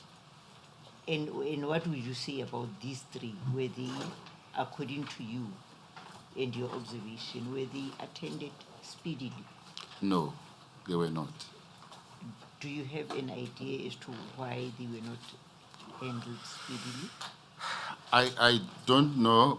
Maybe the idea might be, like I said, you see, it's always problematic where an inquest docket, mostly inquest docket, sometimes it's a way that can actually confuse some people to say if it's an inquest docket, maybe the charges were actually opened during the time. I'm not sure what would have been the reason for that. But having said that, it doesn't really say a person who is a supervisor, if he go in depth and go through whatever happened here, he would have decided otherwise. Yeah, you say the regulation 20 inquiry Yes. or investigation can run parallelly Yes. with the criminal Yes, investigation. yes. So, that being so, in all probability, or rather you can educate us about that, as to on whose desk is the regulation 20 inquiry The employer. placed? The employer. It is the employer. Yes. And the murder docket The matter docket, obviously, it goes to criminal court. to criminal court. Yes. Okay. Yes. No, then that's fine. Thank you. Yes, thank you, Madam Ramachach. If I may, Counsel, General, you may be aware of the evidence of Ms. Williams, who was a member of formerly ICD, which later became IPID. Am I correct of that, the successor, that succession? Initially, Ms. Williams, in relation to the question my sister is posing to you regarding the delays, she gave an impression that she became frustrated sometimes in the execution of her investigative duties when she found that members of the SAPS, who were also conducting parallel investigation were making it difficult for them to even access the crime scenes. And as the then head of the Hawks who got involved, were you aware of those challenges? They did mention because at some stage we did interview Ms. Williams. He was one of the people that actually we interviewed. He did highlight the challenges that they had. But having said that, I don't think the province where I'm coming from, where I used to work, there was no such interference. Actually, the first thing, what is happening currently, whenever there's a crime scene where it is clear that it's a IPID investigations, the members at the CSC, immediately there's already a number where they have to inform IPID. And when IPID arrives at the crime scene, it is their crime scene, it's handed immediately to them. That is the arrangement. I think the Act also provides that. So in terms of investigation, they become actually our superiors. We become actually lesser than involved because they are investigating us. That is my understanding. Yes. So in the eyes of the public, especially those people who became victims because of the conduct of the police, in this instance, the conduct of the Katomena members. Yes.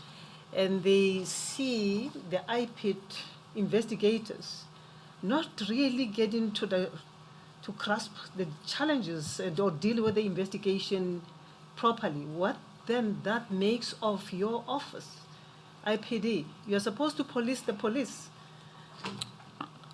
Chair, I'm actually not from IPID. I'm not sure whether Chair is referring. Are you? You are okay. Weren't you ahead of the Hawks? Yes. Chair.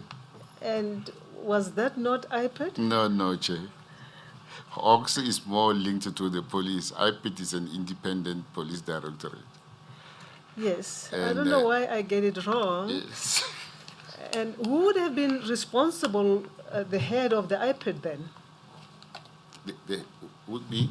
Who would have been the head of the IPID then? By then, it was Mr. Biegman, Frank Biegman. He used to be the chairperson at Procedural Committee when he left the IPID. Yes. Yeah. Right. But what role then did you play as the head of the Hawks in relation to these issues that were raised by Ms. Williams? No, this were raised during the time when we were at work, focusing on the specific investigations.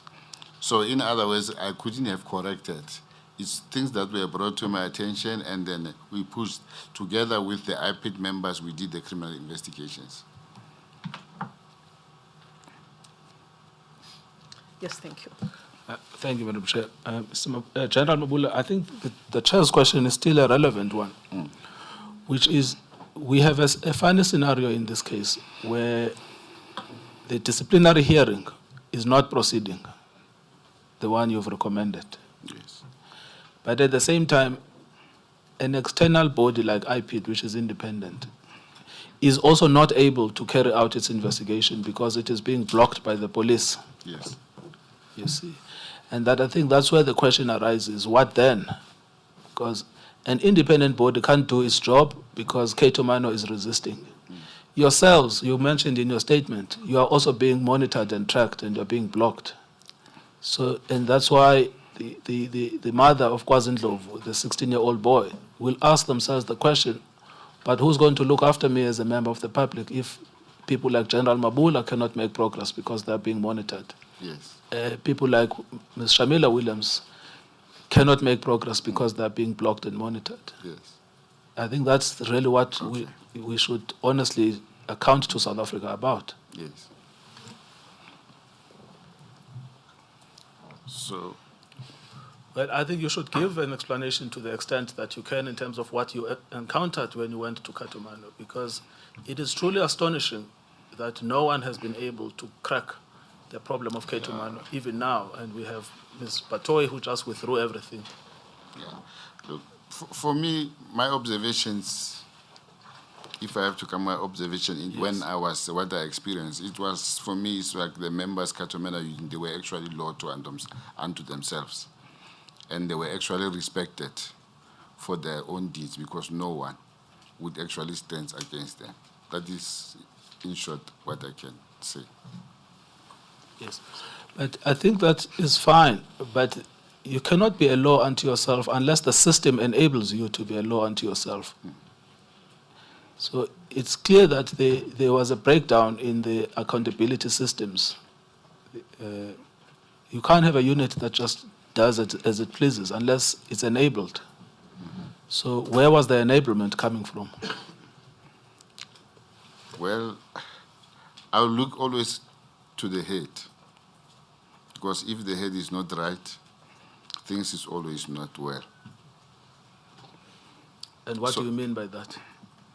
So, like I said, when in terms of the late Bongani Mkhize, to say the head of the Hawks General Boys, and by then, yes, he should have actually set an example. That was a very perfect example where he should have actually started this, because it was very clear.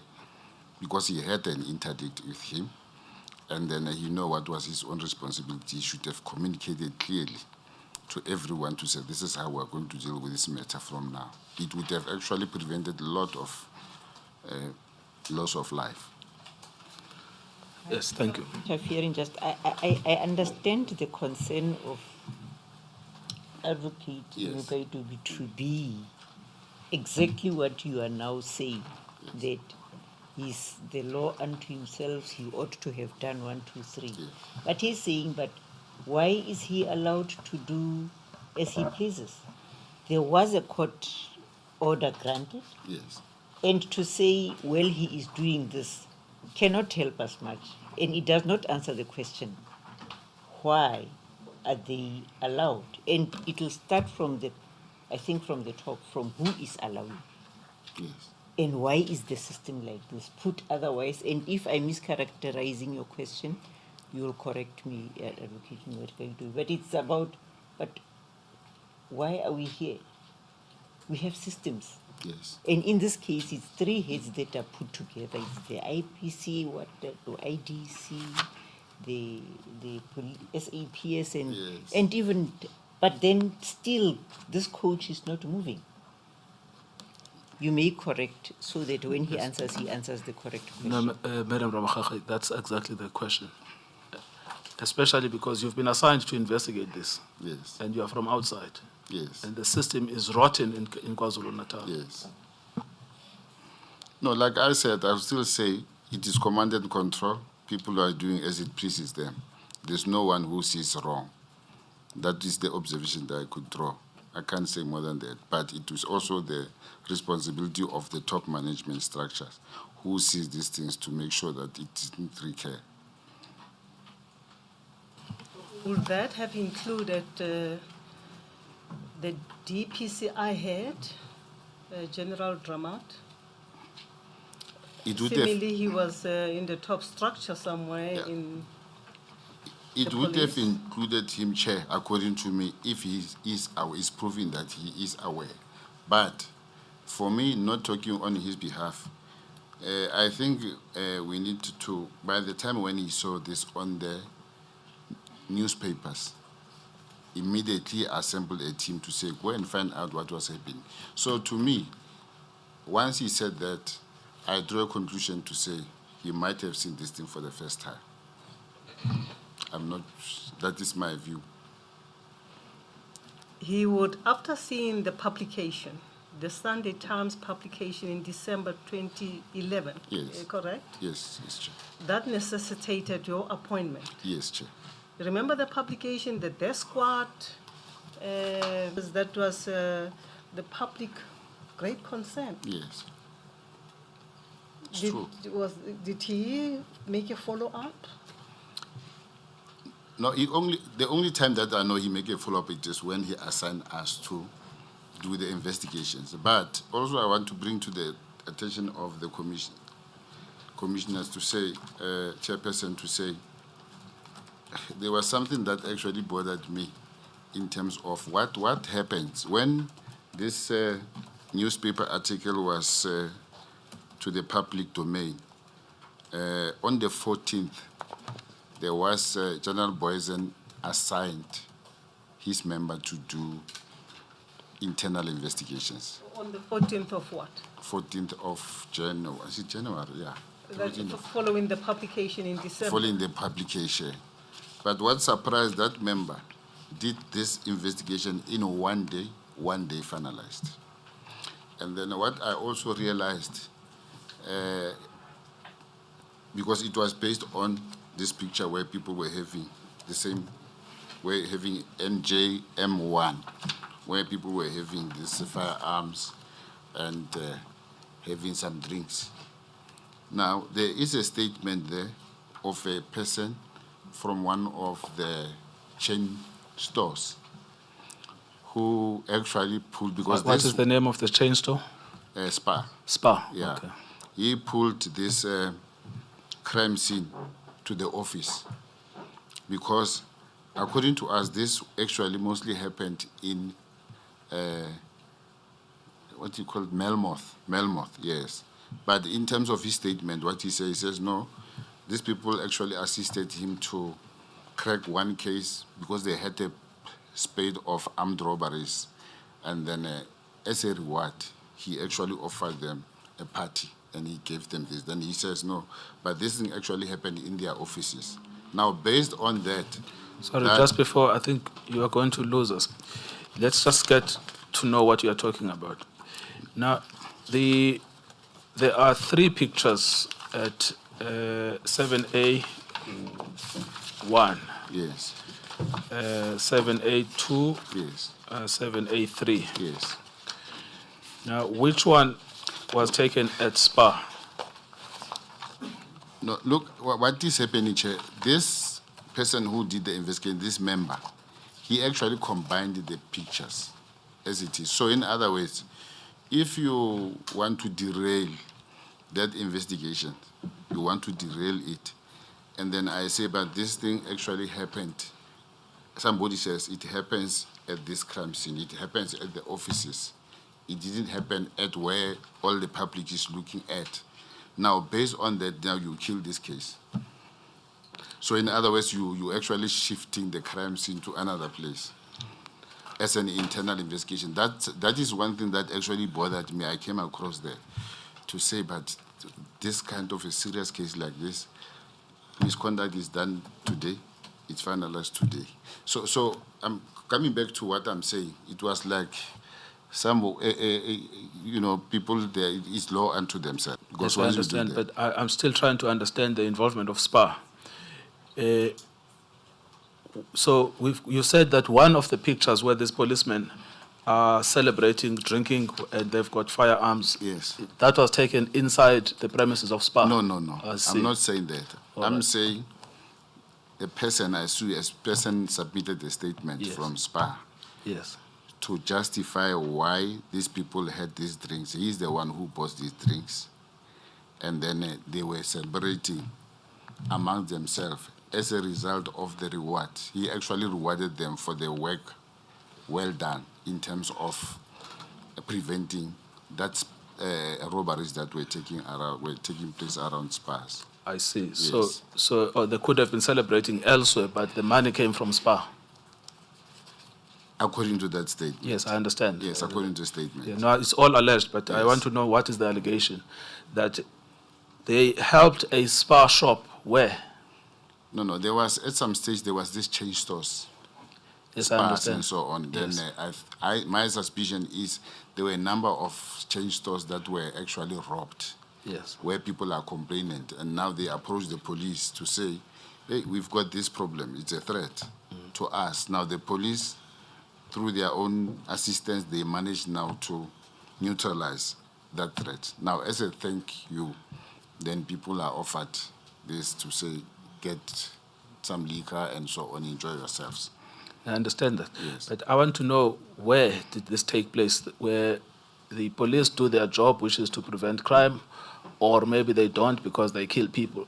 And then an owner of a shop takes it upon themselves to buy them alcohol. Well, I'm just referring to the statement itself. No, I understand. I want to know what the statement says because it is an extremely serious thing that in this country we have shop owners that are bribing the police. So what was the statement actually saying? Well, I don't have the statement with I understand. me. We can Yes. find the statement Yes. easily, but I want to know from your recollection what... My recollection is Yes. what I've said. Yes. These members, they assisted us in terms of a threat, which Yes. was actually spate of robberies. And as a result of that, a thank you for them. That's why they were celebrating that way. If I have to summarize the statement itself. I understand. Yes. But this money was taken from, it came from SPA as a thank you to the members of the police. Obviously, if the statement says, Yes. one can conclude. Yes. Yes. Now, there are 3 files that you read. There was the Mkiza file. We know that's got nothing to do with SPA. And then we've got the Howick file. That's got nothing to do with SPA. Yes. And there's a third one, which is Camperdown. Yes. Is that the one? No, I'm not sure whether it's the one. No, I think, it was spate of. I'm not sure whether this statement is linked with Camperdown. I'm not sure. Yes. Well, just go back to your report because I think when you read Camperdown, you Yes. mentioned robberies. Yes, I did. But what I'm trying to say, I'm not sure whether it's a robbery in terms of SPA itself or other businesses. I'm not. I can read the report. Yes, I understand. Because I need to know where we're going to find the allegation that a shop owner is buying alcohol for the police. I think I'll just check in my files and then. Yes, Yeah. because that must be looked at very closely. Yes. Because it's one of the problems this country is experiencing. Yes. Now, so you are saying that there was an allegation that someone from SPA had bought alcohol for the police. In terms of that report of the disciplinary, as a result of these media articles, Yes. it was being said. But on the same, I think they said 2 people, they already left the police. Only 1 person was actually given a warning, a verbal warning. And the rest, nothing happened. Yes, now we can deal with the internal issues of the police because we've already covered that Yes. there is widespread misconduct, it's not being dealt with. Yes. There is IPID, it's ineffective. The angle we hadn't looked at is the fact that there are private businessmen that are buying alcohol for the police as a thank you when the police have allegedly done their job. So that's what I was asking, that's the substance of the allegation that you read. Yes, that's what the allegation says. Thank you very much. Now, we were still at paragraph 48. I think we've covered that. The minister then issues an instruction, correct? Which is Yes. paragraph 49. Yes. And what is the instruction? Minister directed that IPID and DPCI teams be integrated into a single joint task team. This would be an IPID investigation, but I would lead the team of investigators. Yes. And now they're saying, look, the fragmentation doesn't work. You've got to work as a unit. Yes. All right. And then were you the team leader? Yes. All right. And then you continue going back to KZN as per paragraph 50. Yes. Then you deal thereafter with the involvement of the NPA. Okay. Following the minister's directive that the investigation proceeds as a joint criminal investigation, I formed the view that given the scale, complexity, and sensitivity of the matter, the investigation required active prosecutorial guidance from an early stage. I accordingly contacted the Acting Director of Public Prosecutions for KwaZulu-Natal, Advocate Simpiwe Molojwa, with a view to arrange a meeting to discuss the matter. During that call, Advocate Molojwa indicated that he was unwilling to meet at the offices of the National Prosecuting Authority, which is NPA. He requested that we meet later that day in a parking area outside SAPS provincial headquarters in Durban. I regarded this request as unusual. However, I nevertheless complied with it. So just explain this to me, because it's also another unique aspect of this case. You know, we know that IPIT is being frustrated because of the evidence we've had. We know that you yourselves are being tracked by K2Man. What we didn't know until now is that even the NPA officials were doing things in a very odd way. So can you explain this idea that don't come to my office, I'll see you in a parking lot, from Advocate Mlocho? Well, look, I didn't understand why, because for me, I was a little bit taken aback because it's a high office where official matters need to be discussed into that. But when you take them out of that high office and to the street, so for me, that time I didn't understand why by that time, before I met him. I see. But Yes. you said, okay, if you want to meet Yes. in a parking lot, so be it. Yes, because I was desperate, because I realized this. There was no actually when when we interacted with IPIT, I could see that there was a lack in terms of prosecution's involvement into the matter. Thank you. Yes. I'm a bit slow. You know, there are times when I'm very slow in my thinking.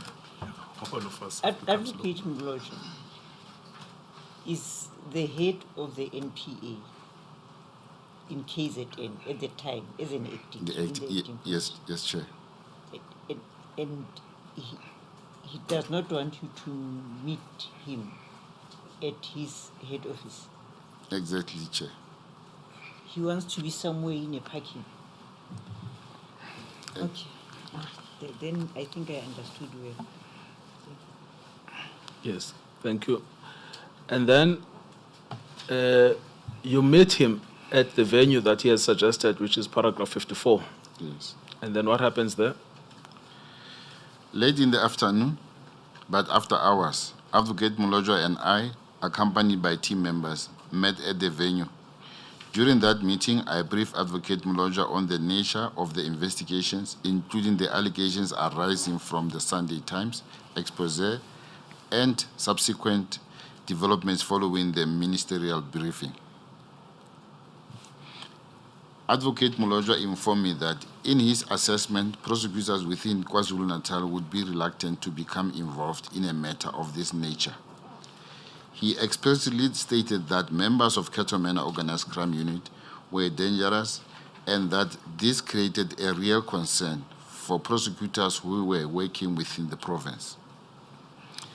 In light of these concerns, he advised that prosecutorial support should be sourced from outside KwaZulu-Natal and indicated that the matter ought to be escalated to the Acting National Director of Public Prosecution, Advocate Nomgcobo Jiba.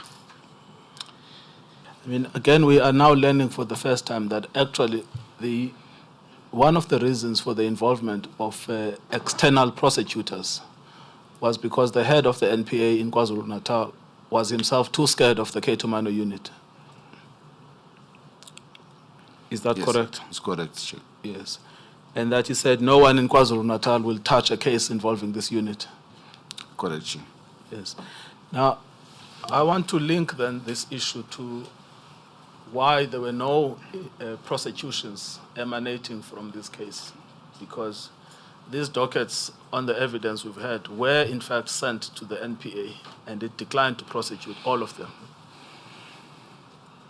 The NPA in KwaZulu-Natal. So that might confirm what the advocate actually relates to me, if that is the case. Yes.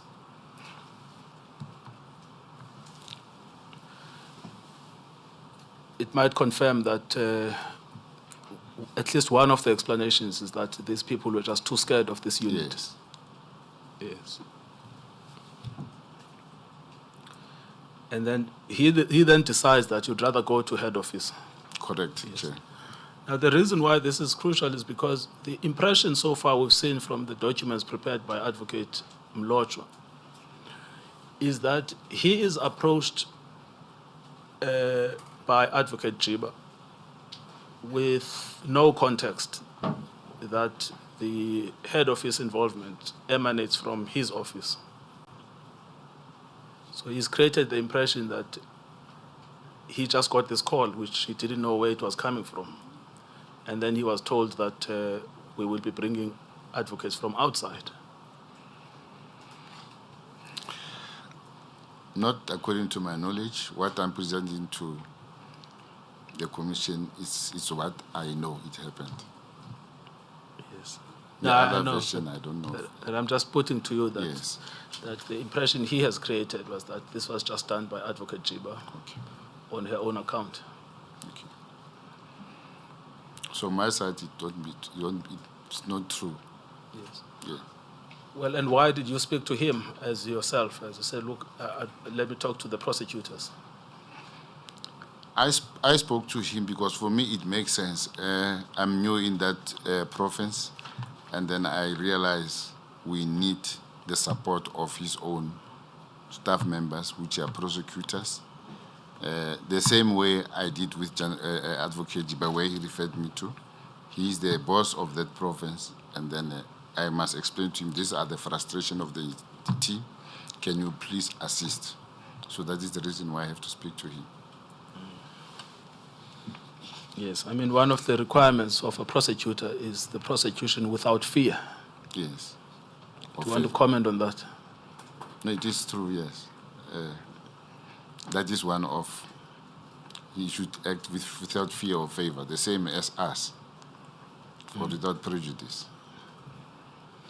Yes, I mean, the thing that is startling for me in this narrative contained in paragraph 53 to 58 of your statement is the fear. Yes.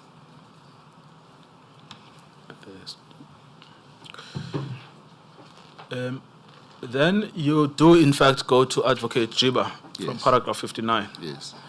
And then what happens thereafter? Must I go to paragraph 59? Yes. Okay. Earlier in the week of the 5th March 2012, I met with Advocate Jiba in Pretoria, VGM building, accompanied by late Colonel Tsietsi Mano. At that meeting, we presented the same briefing previously given to the minister. I indicated that the investigation into certain dockets was nearing completion and prosecutorial support was required to provide the necessary guidance in the investigation. I conveyed the concerns regarding the reluctance of KwaZulu-Natal-based prosecutors as communicated by Advocate Mlojo. Yes. And then paragraph 61. Advocate Jiba then inquired whether I had a preference, which actually I want to mention to the commissioner. I was actually I was surprised because that was actually not my expectation to say, if you require help, someone would say, are you able to choose? I could know General Dramat gave me opportunity to choose, but for the second time, I am afforded the same opportunity anyway. So, In other words, you could not choose prosecutors. yeah, but I could because I'm offered. So. But you're not even in that. Well, how should I put it? Because you have also studied law, Yeah. but you are not a practitioner. Yes. A legal practitioner, Yes. in the sense that you will be in a position to even exercise that invitation to make a choice. Yeah, but maybe let's not. Maybe choose is a big word. Maybe prefer. Let's go. Let's go to prefer. Doesn't it make it worse? Okay, then I withdraw. Okay, all right. So, Okay. paragraph 61. Okay, and then Advocate Jiba then inquired whether I had preference or no a prosecutor who could lead the prosecution team. I indicated that the only prosecutor I knew with the required expertise to assist with the investigation was Advocate Sello Maema objections and also proposed Advocate Matenjo because he specifically asked me when I came with, but my observation, I don't think he knew Advocate Mayama as I know him, because when I said Advocate Mayama, before he responded, I think he was trying to figure out who is this advocate. But on the same breath, he said to me, but do you know Advocate Matenjo? I said, no, I don't know, because honestly speaking, I didn't know Advocate Matenjo. But he said he's referring to a case of Jub Jub. He said, man, that is the advocate that was dealing with this matter of Jub Jub. I said, okay, I heard about him. Then I have confidence also in Advocate Matenjo because he dealt with Jub Jub matter. Yes. So can I carry on? Yes. Okay.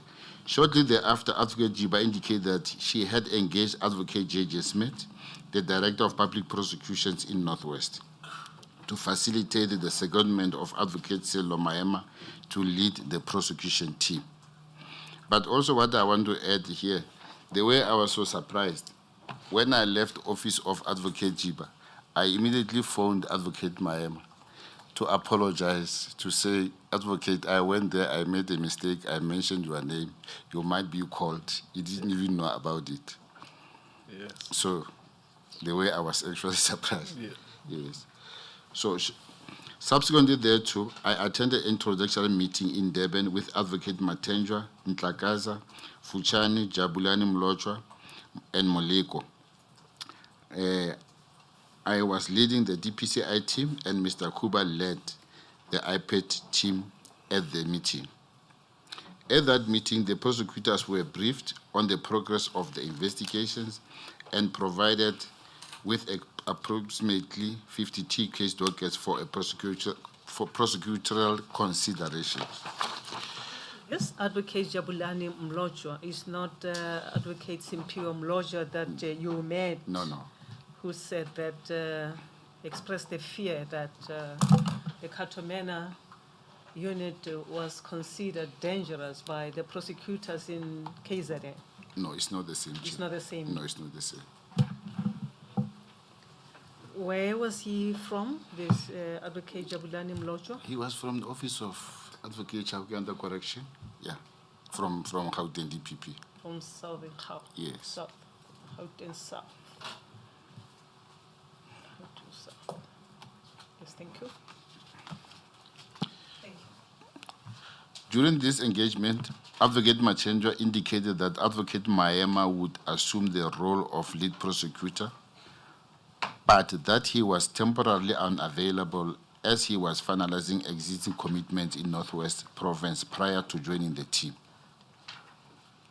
Following the briefing, Advocate Machenjwa indicated that he intended to meet with Advocate Simpiwe Mlotshwa at KwaZulu-Natal office of the National Prosecuting Authority to formally advise of the team's arrival and to also provide an update on the engagement with the investigation team. The meeting thereafter concluded. Ultimately, Advocate Maema and Matenjwa assumed leadership of the prosecution team. Yes, and then at this point in time, the prosecutors have been engaged. You've been engaged to work in an integrated fashion with the IPID. And you've also now been beefed up with the forensic expertise you were asking for. Yes. Was there any shift then in the gear of the investigation? Did you get the sense that we're making progress, we're getting somewhere? There was. That's why ultimately there were people charged. Yes. Just to come back to Advocate Simpiwe Mlotshwa's expression of fear. I mean, so that's one angle of explanation about why the NPA KZN was not involved. But we also have other evidence that it's, in fact, the NPA KZN that aided and abetted Katomano just by not prosecuting them, constantly shifting the goalposts and referring to inquests and then issuing nolle prosequi certificates. Names have been mentioned, like Advocate Steinberg, who was working in the office of Advocate Shamila Batoyi, specifically mentioned by Ms. Shamila Williams as one of the people that just refused to prosecute the Katomano cases and put obstacles every time the IPID brought dockets for prosecution. So it would seem that there is that explanation. Maybe the two are not necessarily inconsistent, but it seems that inside the NPA, people worked hand in glove with the Keitomano. And then those who were not inside then used this excuse of being afraid. I mean, were you aware of the fact that the people like Advocate, I think it was Anton Steinberg, just wouldn't touch Keitomano cases, and in fact actively dissuaded people from prosecuting them? No, I don't know much of prosecutors in KwaZulu-Natal. Yes, and we also have evidence from Mr. Mhlongo speaking about the current DPP, Advocate Harrison, who actually worked with one of the police officers in a case to prosecute Mr. Mhlongo, and was accused of making a false insertion on an affidavit. She is the one who ultimately withdrew all of the cases against the Keitomano police officers. Okay. Yes. I take note, but I can't comment on that. Yes. Now, I put both of those Yes. explanations to you because you've mentioned this issue of Yes. the fear of Yes. Advocate Yes. Mulocho. Yes, thank you. Now, at this point in time, Advocate Chauke is not yet involved. Or at least you don't know about his involvement. No, I don't know about his involvement that time. Yes, the two prosecutors that are in charge of the It's prosecution. Advocate Mayama and Advocate Matenjo. Advocate Matenjo. Yes. You mentioned Advocate Chauke at paragraph 70, Paragraph 70. yes, of your statement. Yes. Can I read? Yes, please. Okay. We did not interact with Advocate Chaoke. We only met him during the first appearance of the accused persons in the regional court in Durban. Yes, now. So he was just there attending, Yes. yes, but not playing any role that you could see. No, because I remember that the person who was even opposing bail, it was Advocate Matenjo. Yes. Yes. And then from paragraph 71, you deal with the subsequent developments after the appearance in the regional court. So that appearance, we know it was in June 2012. I think, yes, I think sometime around the 19th or Yes. 20th of June 2012. Yes. But that was before a decision was made to authorize racketeering charges, which only came on the 17th of August Yes. 2012. Yes. Yes, carry on. You say after that they were charged? As I was 71. Yes. Following the conclusion of the investigation phase, Major General Boysen and members of the Keitomano Organized Crime Unit were arrested and formally charged. The matter was subsequently transferred to High Court Durban, where it was at the time, pending the postponed to 4 October 2019.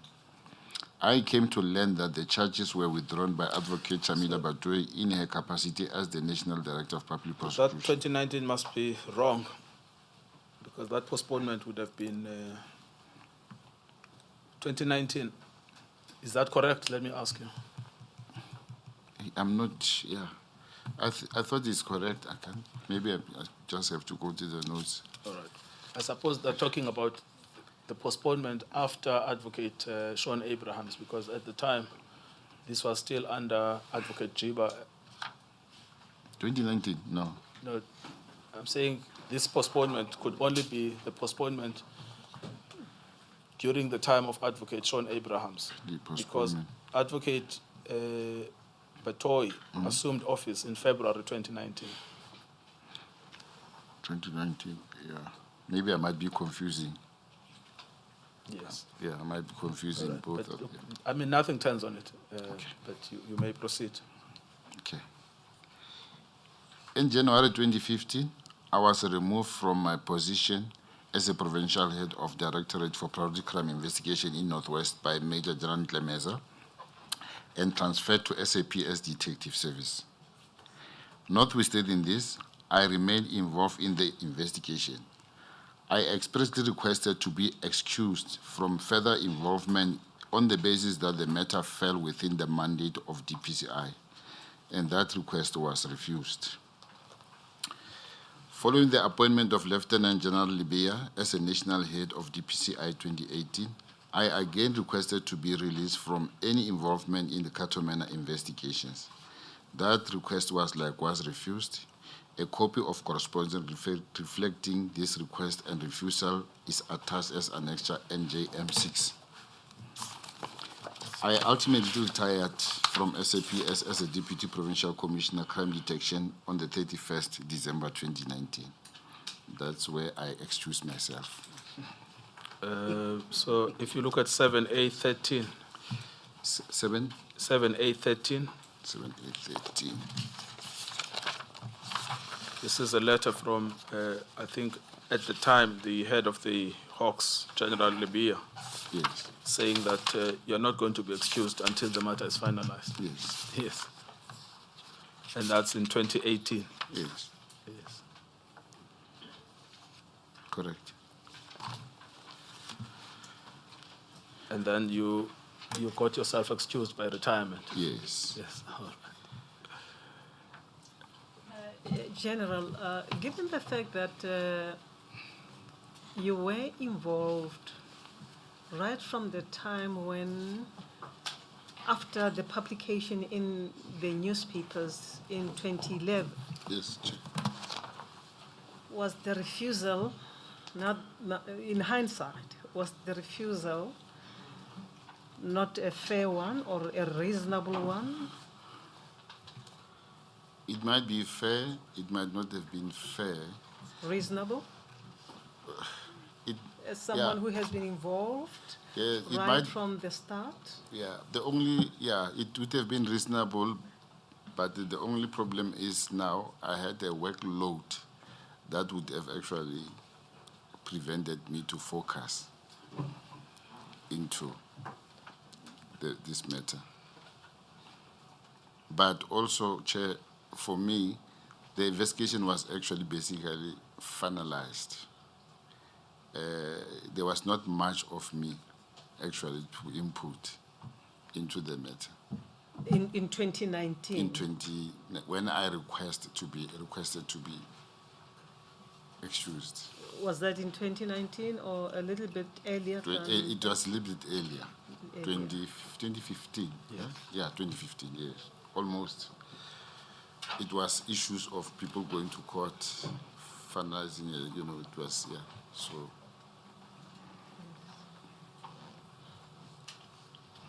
But it was refused. I didn't win, my request was never actually adhered to. My next question, if you can't answer it, say so. Yes. When you heard of the withdrawal of the charges by Advocate Batoyi, were you not taken aback, I given was. what you had learned during your involvement in these matters? I was taken aback in terms of the knowledge that I had, what actually transpired during the time of our investigation, the difficulties that we had, the work we were working almost 24 hours around the clock on these matters with the prosecutors, the hard work, and then all of a sudden it's just thrown out. But Why were you surprised? I was surprised because though I'm not a prosecutor and it's not my work to decide on, but the little experience that I had, to me, it seems there was a prima facie case. That's why I was surprised. But I regard myself as a layperson. I'm not in the space of prosecutors. Thank you, General. I Yes. understand. Thank you. Yes. Thank you. Before you proceed, General Mabula, when you requested to be removed in 2015, Yeah. or let me preface, there was this general fear that you observed starting from the witnesses that you wanted to consult with. As soon as you mentioned Katomena, they walk away. The fear that was displayed by Advocate Mlojwa. Wouldn't you say that got to you and you decided you want out in 2015? No. You were not scared No. of the Ketomena at all? When I joined the police, I was told. When I joined the police in Delareyville, I was told to say, this, when you join the police, is either you survive or you don't survive, you serve the people. You are the shield of the people. So that was my belief. In 1983? Yes. So that is why I never had a protector. I never had anything.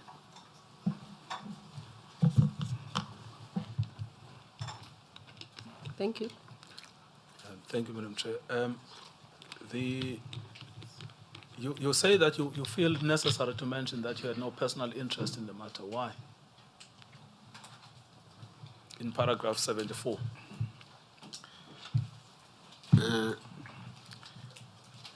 Because of some of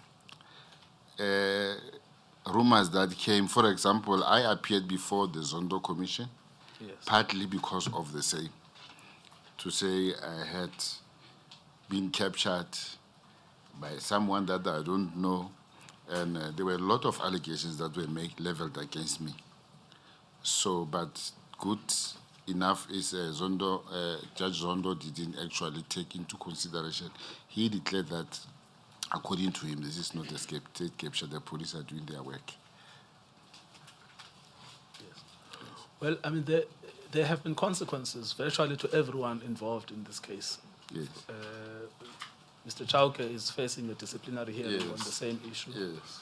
Mr. Mayema was purged out of the system. Yes. Mr. Matendra is facing a disciplinary hearing. Advocate Yes. Shamila Williams was Yes. pushed out of the system.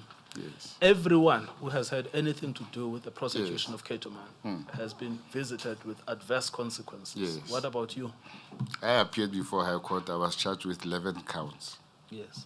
Kidnapping, murder, torture. No, it's not murder. Torture, assault, 11 charges Yes. before the High Court. Yes.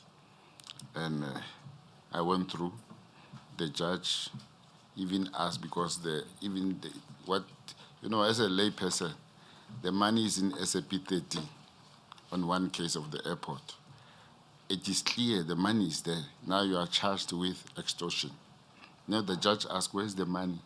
The judgment was one page, but I went through that.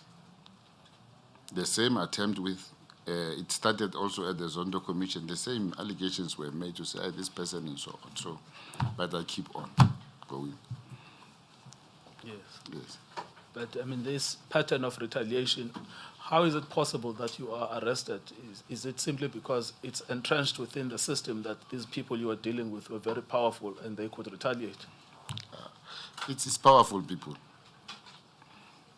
It's powerful people, because I can say many times my name was flung all over the news. You link with the same as Advocate Chaoke sitting here, the same as Advocate Mayema, because of, and they always refer to the same case. Those are the people who did this. It's always the case. But because we have got this thin skin and we are actually loyal servants to the state, it didn't actually deter us, up until we have to appear before the judge on 11 count of charges now. It's not very easy to appear before the judge. It's very difficult. I've experienced that. Well, there's a judge here. It's not easy. And are you finding it easy to appear before me now that I announced that... No, but now I know I cannot be sentenced to somewhere.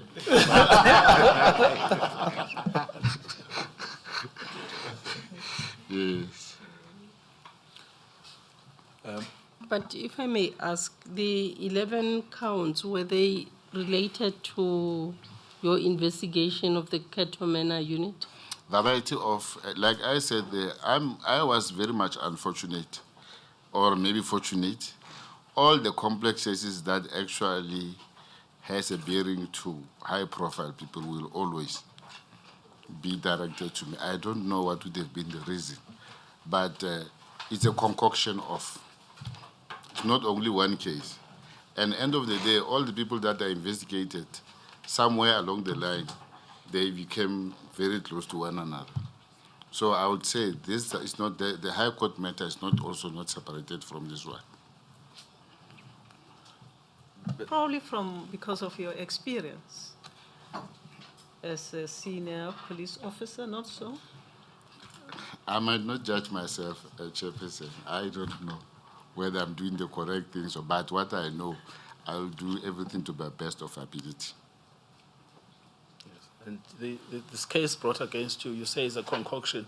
What did the judge think about it? No, judge was very. The judgment is he was saying this thing. He actually agreed to say he's surprised why people have been charged 11 counts, kidnapping, and kidnapping. He even said the people that are kidnapped, they appear before the regional court magistrate. Bail were opposed, and then some of them they got bail. But whether the kidnapping comes in, it was. But nevertheless, But I mean, the judge acquitted you he did. in a judgment that was not more than a page. Not more than 1 page. Yes, Yes, 1 page. yes, exactly. Which, I was certainly not a judge involved in that. Oh, no. which shows how baseless the whole thing was against Yes, you. yes. Yes, and which is why you're saying ultimately the source of the problem was Kato Man. Yes. Yes, It's one of those. because you touched the untouchables. Exactly. Yes. Thank you very much. Do you have anything else? I think we've finished virtually what you are saying. Paragraph 75, 76, 77, 78, 79. You say you've made the statement voluntarily and in good faith. Correct, Chair. You confirm that. I confirm, Chair. Yes. Oh, yes. Your statement is not dated. When did you sign it? I signed it yesterday as well. Which is the 30th of March, 2026. Yes, sorry. Thank you, Madam Chair.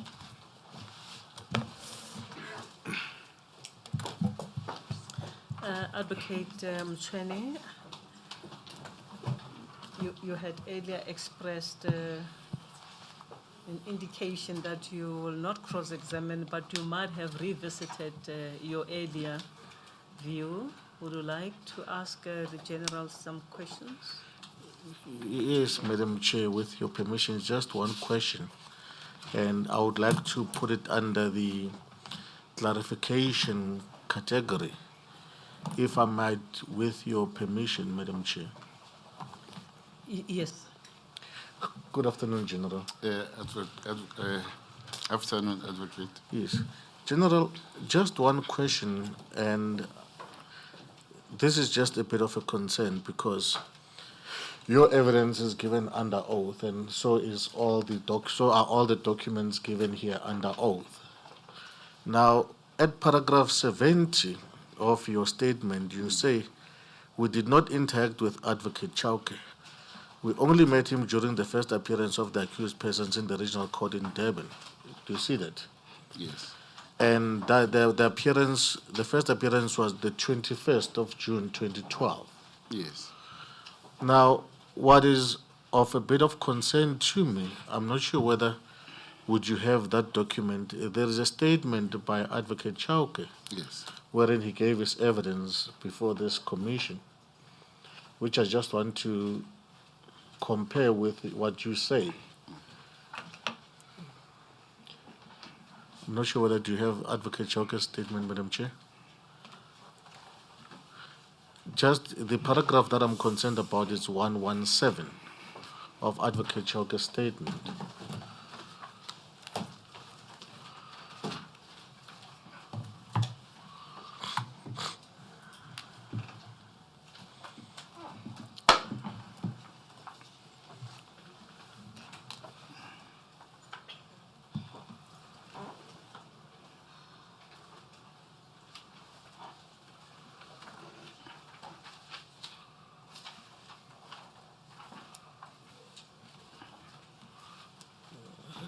Does the panel have it, Madam Chair? Yes. Yes. What Advocate Chauke says that on or about 11 June 2012, I met with Mr. Buchman of IPID and Advocates Matenjwa to review the status of the investigation. And on or about 12 June, I convened a meeting with General Mabula and the prosecution team to discuss updates. Do you see that? Yes, I see.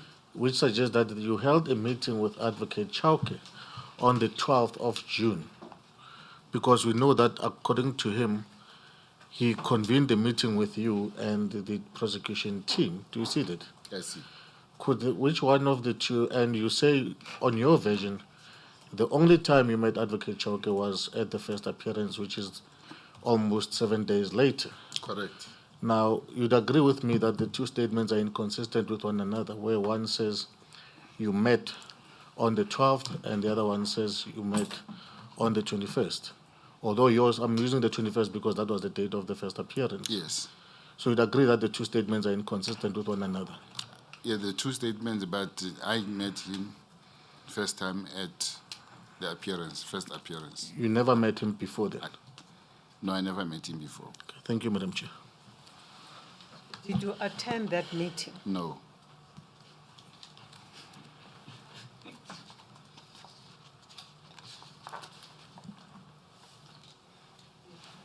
No further questions, Madam Chair.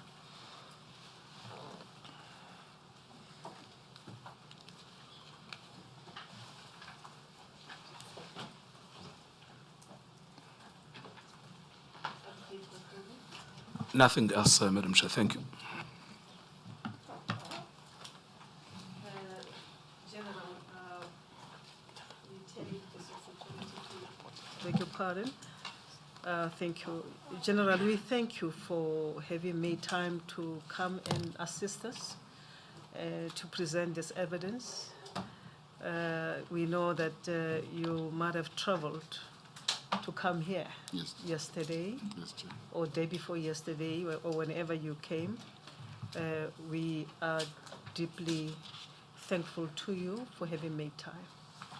And I'm sure I'm expressing this gratitude also on behalf of my sisters and the panel and the two teams, the evidence leaders, NPA, and the team of lawyers on behalf of Advocate Chauke. You will be excused, and we wish you to travel safely. I also just want to thank the chair and the panel at large for the opportunity to come and share the little information that one have, and hopefully it will add value to the decision that the panel, the difficult decision that the panel will take. Thank you. I want to thank you very much for that. Yes, thank you. Thank you, General.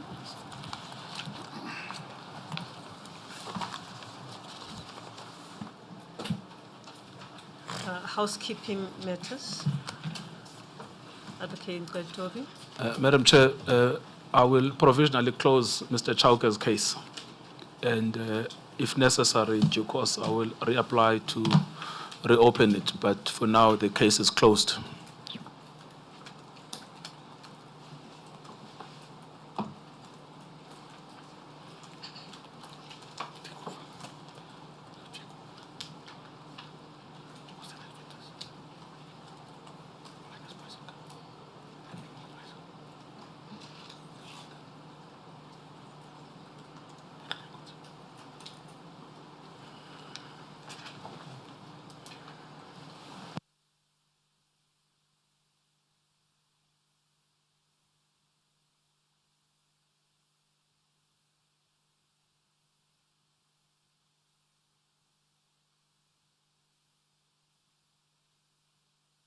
Advocate, thank you, Counsel. Advocate Mohlamunyane and Advocate Mchweni and your team, we are going to adjourn as planned. Of course, unless you have a witness to start now and finish at 5 o'clock. Please tell us what your plan is for the 8th when we reconvene. Not today, Madam Chair. The plan for the 8th is that General Boysen should be here, as arrangements have been made that he should be here. But what frustrates me is that up to now, I don't have a statement. And I requested and made so many requests. Please speak Yes. louder. I can't hear you. I'm saying up to now, I don't have a statement. And as I indicated last week, it's beyond me. I tried my best that the statement should at least have been in by the weekend. It wasn't, and it isn't up to now. But I've made arrangements with Advocate Setati on his security detail, because he requested that. And his counsel wrote a letter and assured us that he will be starting on Tuesday, the 8th of April 2026. Is that not the Wednesday? It's a Wednesday, sorry. Yes, Wednesday. My apologies.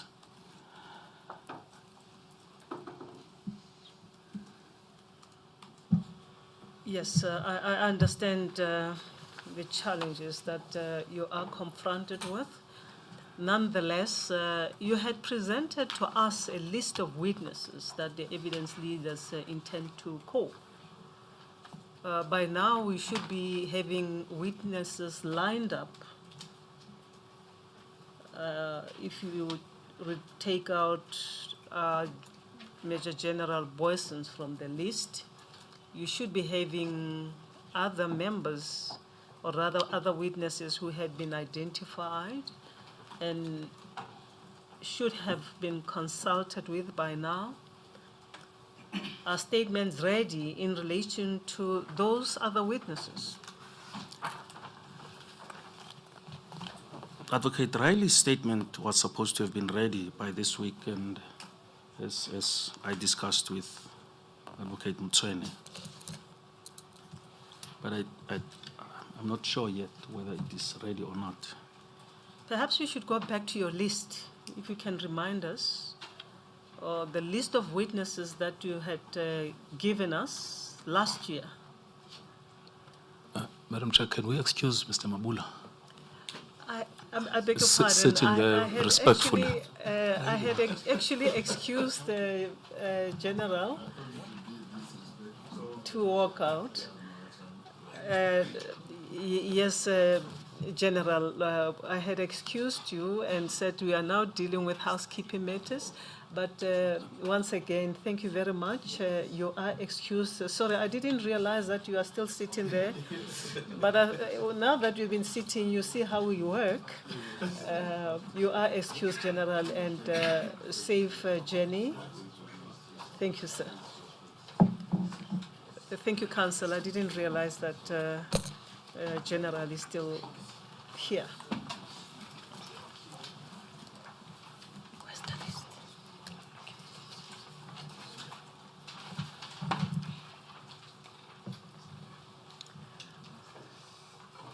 As the General is preparing to walk out, we can proceed. Do you remember the list of witnesses that you presented to us last year? Yes, I remember the list, Madam Chair. Do you have it in front of you? I don't have it in front of me.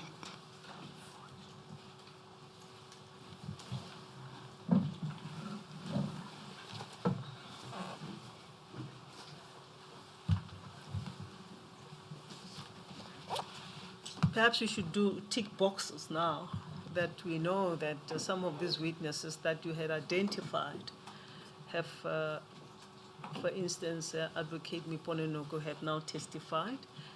In the list that you presented to us, the first witness identified was Advocate Simpiwe Cyril Mlochwa, and you had anticipated that you'll need 5 days for this witness. What is the position with regard to Advocate Mlochwa's testimony? Has he been consulted with? Has statement been prepared? Yes, Madam Chair, his statement is being prepared. Advocate Hali SC has taken over finalization of the statement, and very soon it will be signed. The next one on the list, Before you proceed to the next one, why is it that we have not even had a sight of that statement today when this list was given to us last year? We are now going to adjourn for the Easter weekend, and we don't have a single statement from the evidence leaders. What is the cause of the delay in relation to the statement of Advocate Mlocho? If he's still going to be called, by the way. Do Yeah. you know? yeah, initially I had prepared a statement for him, and I spoke to him, and I discussed the issue with him concerning his prior evidence in the Mokoro inquiry as well as in the Zondo Commission. And he said to me he would like to go through that evidence before the statement could be finalized. And that is where it was, and he did not revert to me, but he spoke to my colleague thereafter. Which of your colleagues? Who is that I colleague? had requested that,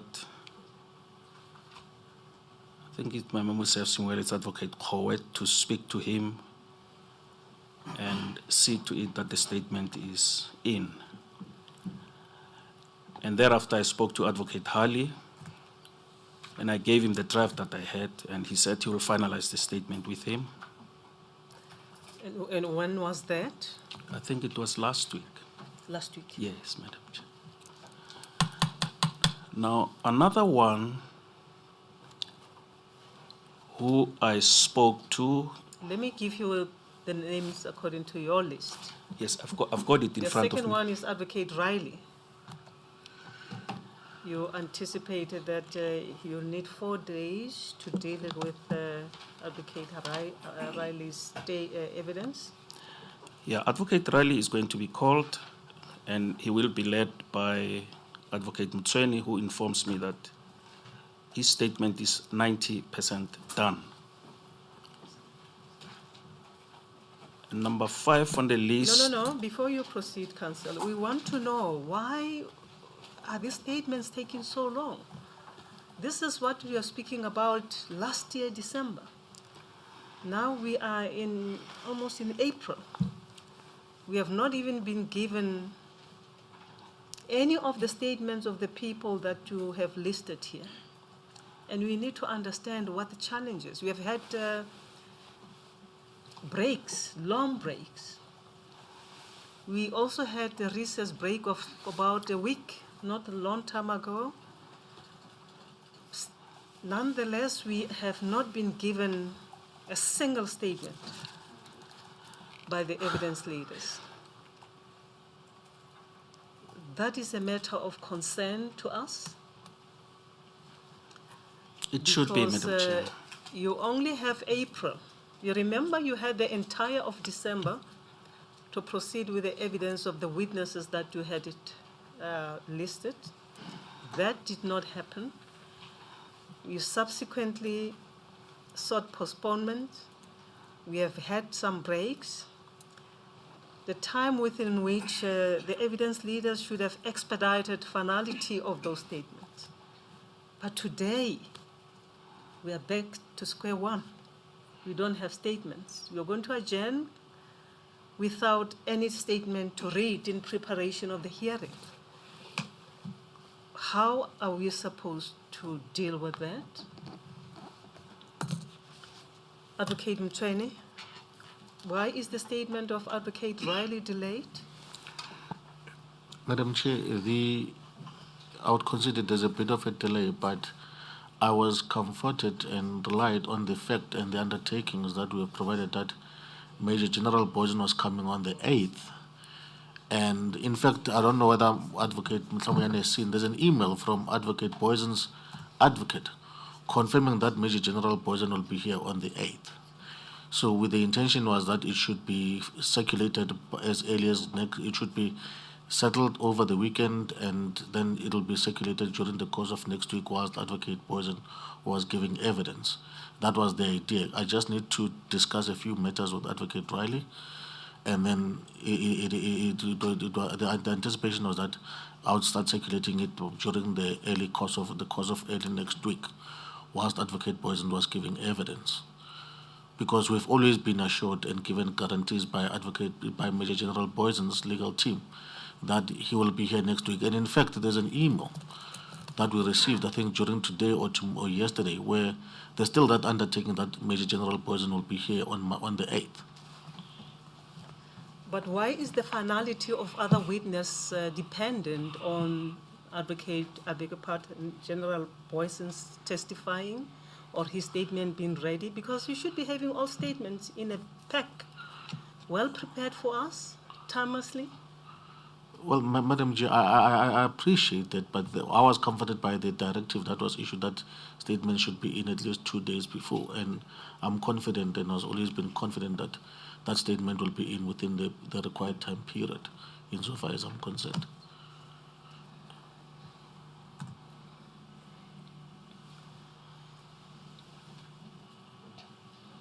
Perhaps you can read the third witness, because this computer is...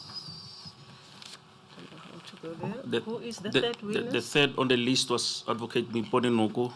She's already testified. The fourth on the list is General John Poison. The fifth on the list. Before you go to the fifth, Major General Poison's mention was made that his statement is very long. True, Madam Chair. And remember, we are aware that you started consulting with Major General Poison's last year, November, before we even started with Advocate Batoi. That's true, Madam Chair. And today, we don't have a statement of Major General Poison. Are you going to prepare a summary of that statement for us, of the issues that you seek to focus on, at least in relation to the terms of reference? Because the terms of reference should guide all of us. You can have a statement of 10,000 pages, but we have to focus on what is relevant for the purpose of this inquiry. When are we going to know when the statement will be finally filed, Advocate Mhlamunyane? Because we are going to leave Gauteng, some of us. We may not even have access to connection wherever we will be.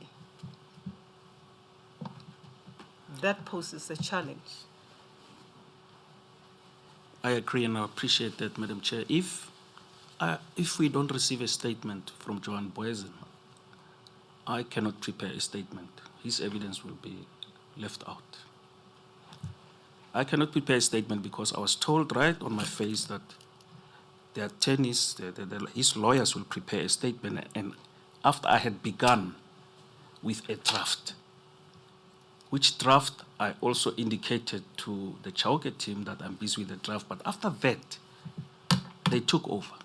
And I spoke to General Poison, I asked him, he said, yes, I've given instructions to my lawyers.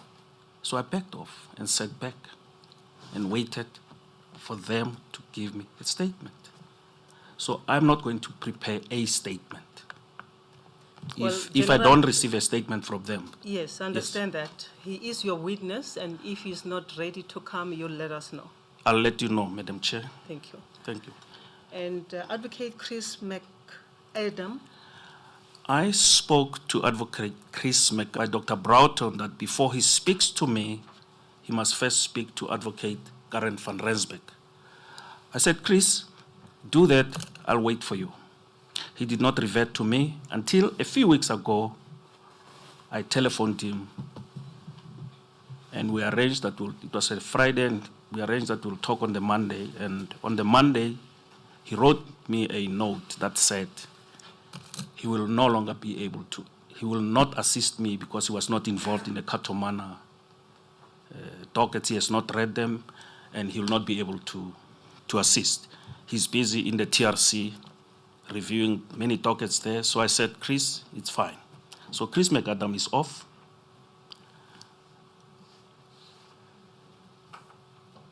And Ms. Karen van Rensburg is the advocate in the NPA. That's correct, Madam Chair. General N. Ukwanazi. I have a draft of General Mkwanazi's statement, and for the past few weeks, he has been busy. The last time when I contacted his staff officer, he said to me, he will not be able, he's not available. He's going to Parliament, to the ad hoc committee. And up to now, he has not reverted to me. Officer Makubo. I consulted with Officer Makubo and finalized his statement. And Officer Makubo referred me to an advocate with whom he was working. I can mention in passing that Officer Makubo was identified to us by Miss Mary Dihas. I took it from there. Now, when I consulted with the advocate who Makubo referred me to, it came out that we are not going to proceed with this matter. I also prepared the statement of the advocate, who was in the office of Advocate Chaoke. And we were warned that to stay away from this, because if you proceed with the second docket in the Senzo Meiwa case, your name is death. So leave this thing. Don't proceed.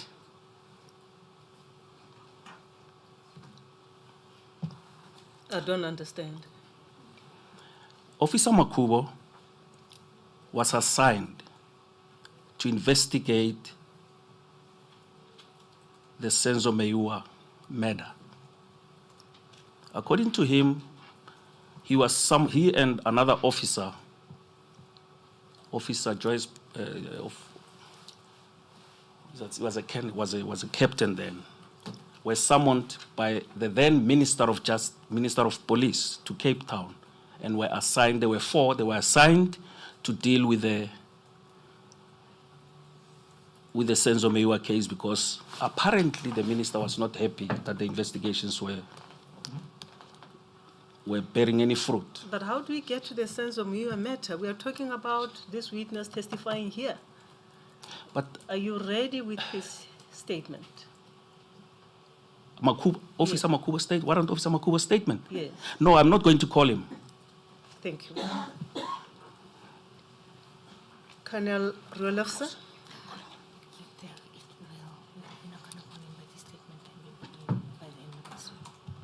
I'm told my colleague that his statement by the end of this week will be ready, but they're not going to call him to testify viva voce.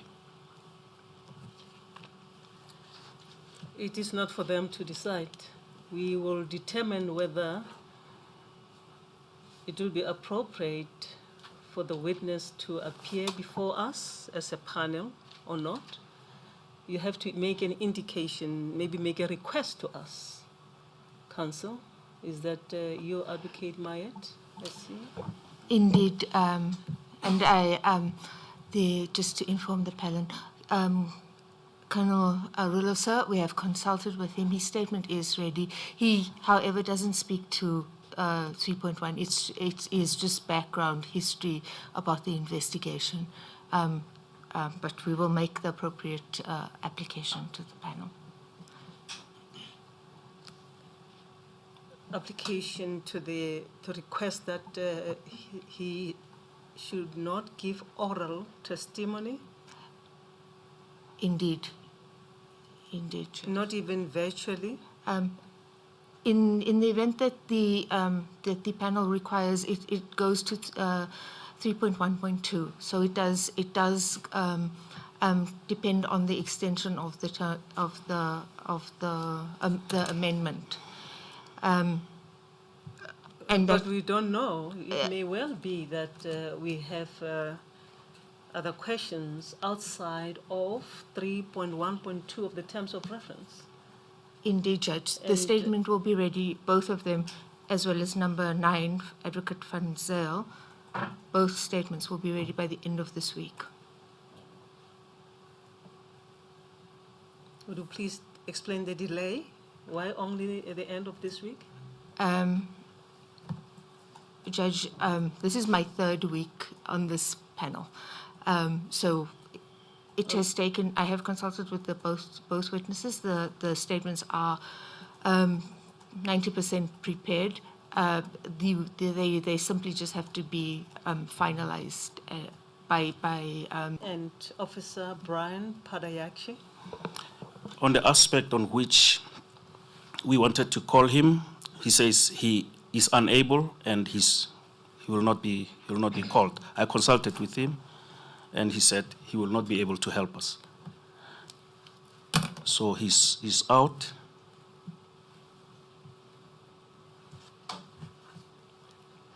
Outside of this list, did you have any other witnesses that you have identified?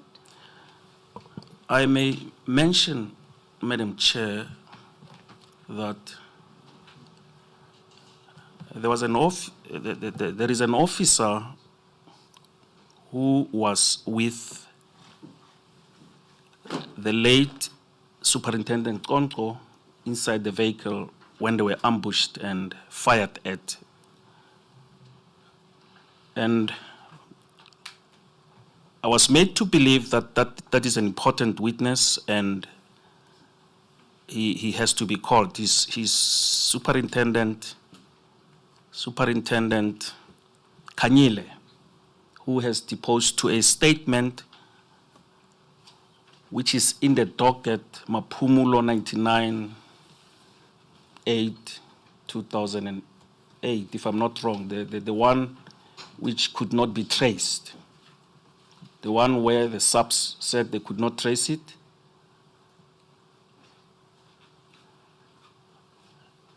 Now, we took steps to get Superintendent Kanyile's evidence before this tribunal. We wrote a letter through the state attorney.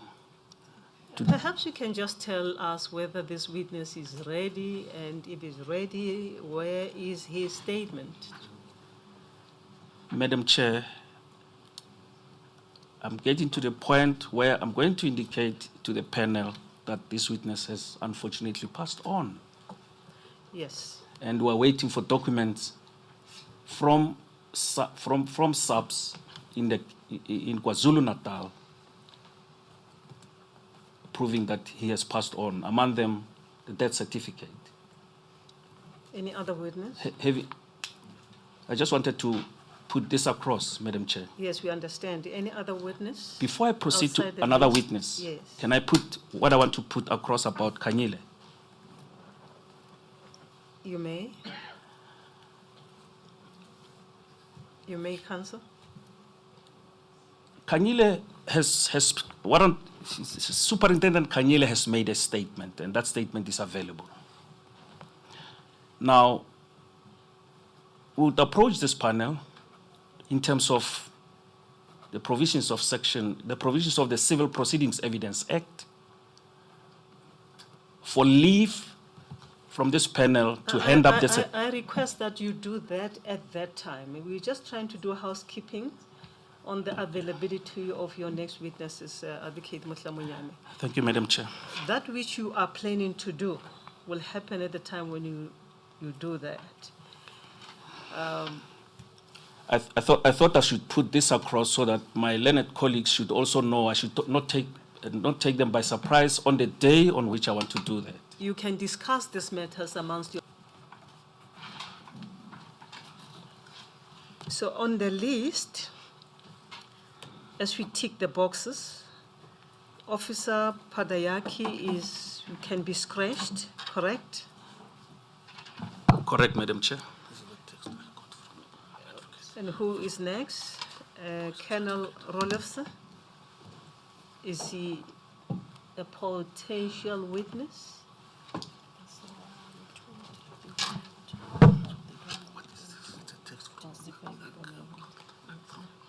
Yes, we can tick him to be available. And then Officer Makubo, not available. Correct, Advocate Mhlamunyane? That's correct, Madam Chair. General Mkwanasi, not available. Potential witness. Is he a potential witness? Yes, he is. Advocate McAdam, He's out. General Boyson, potential witness. Potential witness. Advocate Riley, Give me that. It's a potential witness. now, yes, we have Advocate Van Zyl and Rolefse together. Yes, but they are tagged together. Am I correct that Advocate Mayet, that Advocate Rolefse and Advocate Van Zyl are in that category, Indeed.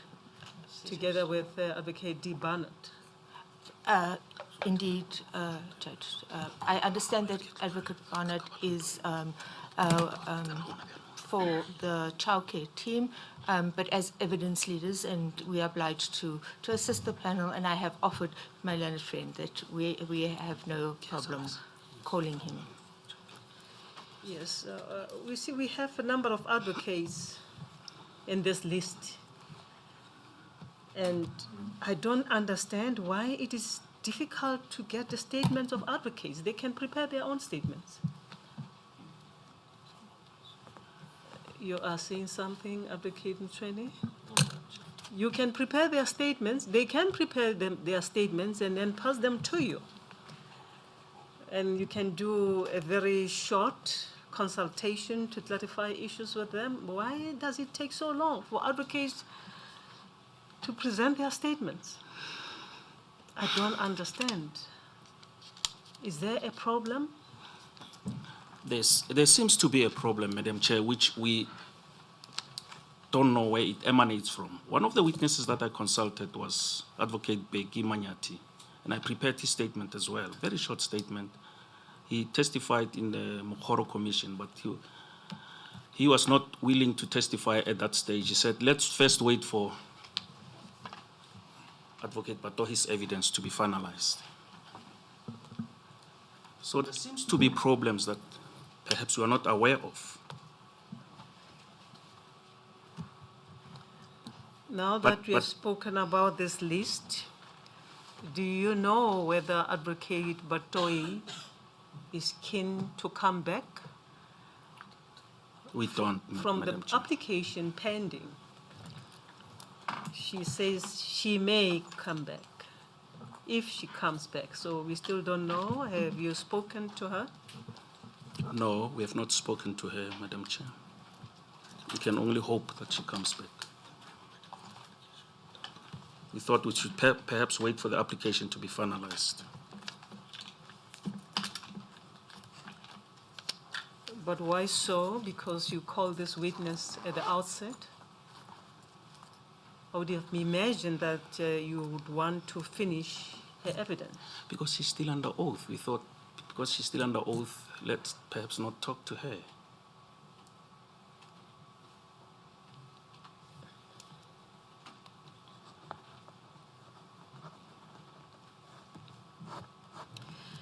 Yes, thank you.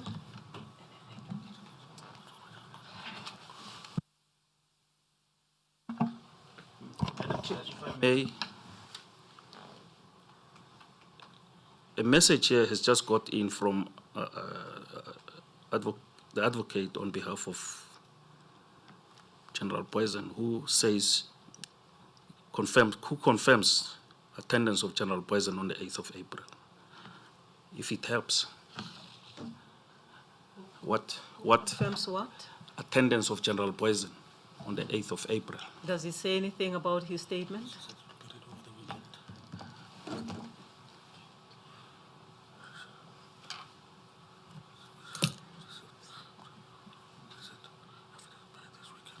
Yeah, it doesn't help us. It says that the statement will be ready by the weekend.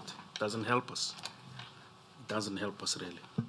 Shouldn't you find out as the evidence leader so that you can give us a definite indication about this witness, his statement, when it will be available? Even early this morning, I wrote a note to say, please file a statement, but we'll do that, Madam Chair. We'll do that. And I'll get in touch with her to find out when the statement will be available.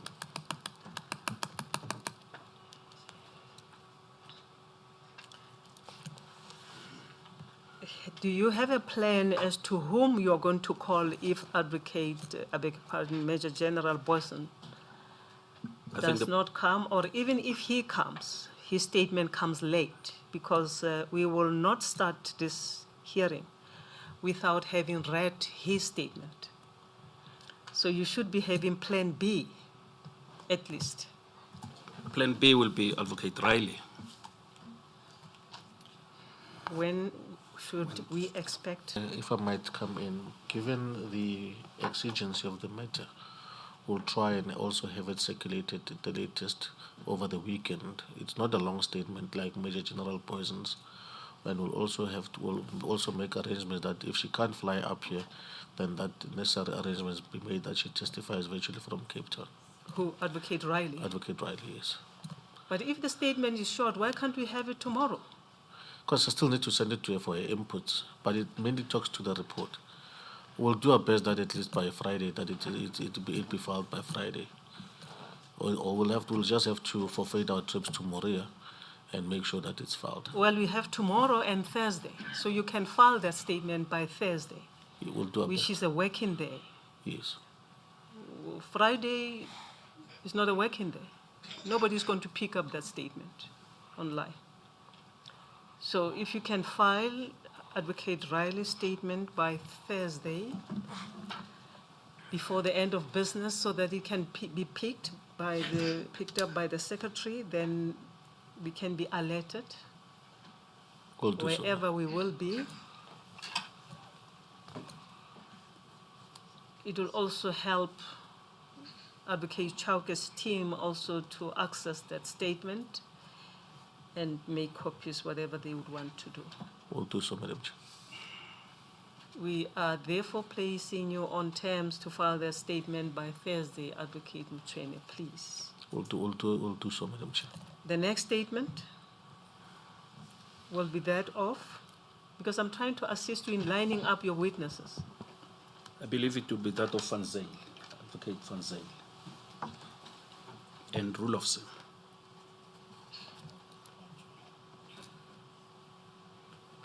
When will that be filed of record? Similarly, Madam Chair, I can undertake to have them ready by Thursday. I do so provisionally. The statements are ready, but they need to be signed, Madam Chair, but I will undertake my level best. You can file them unsigned, and then you can file the signed one later, Thank you for the indulgence. so that you can have the statement. Thursday, As long as they're not going to be, the content is not going to be changed. indeed. Thank you, Chair. You will file those 3 statements, Two, Madam Chair. Colonel Rudolph's- Rolefse and Advocate Van Zyl. Indeed. The next statement, Advocate General Mukwanasi, when is it going to be filed? You said it's a short statement. Yeah, But, Mhlamunyane? I still have to consult with him. I cannot make an undertaking at this stage. I was intending to do that immediately after I shall have led and finalized the evidence of General John Boysen. You said it's a short statement. I thought that the draft is there.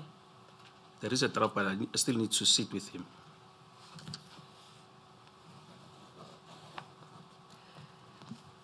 Can't you give us a tentative day when that statement will be filed?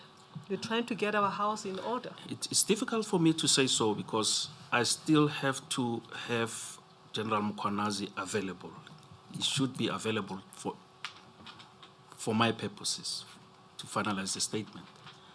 And for the past 2 weeks, he was not available. The next one in the list. It's Molocha. When will his Advocate statement Molocha. be ready? It can be ready within a week, next week, before the end of next week.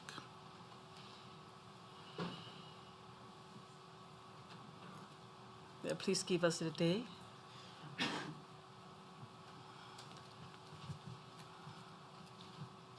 Oh no, before the 10th, Friday the 10th.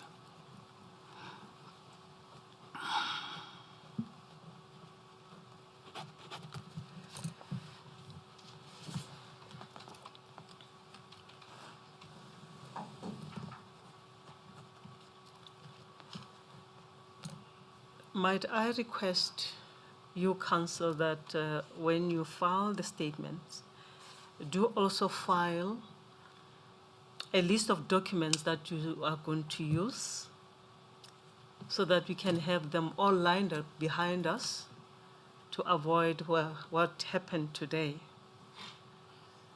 At least you would know which part of the records you're going to focus on. Please prepare that. And for a very long statement, you'd have to give us a summary of the relevant part of those long statements. You'd have consulted with witnesses, you know what the issues are. At least by now, we know what the real issues are. Then we can focus on the relevant issues.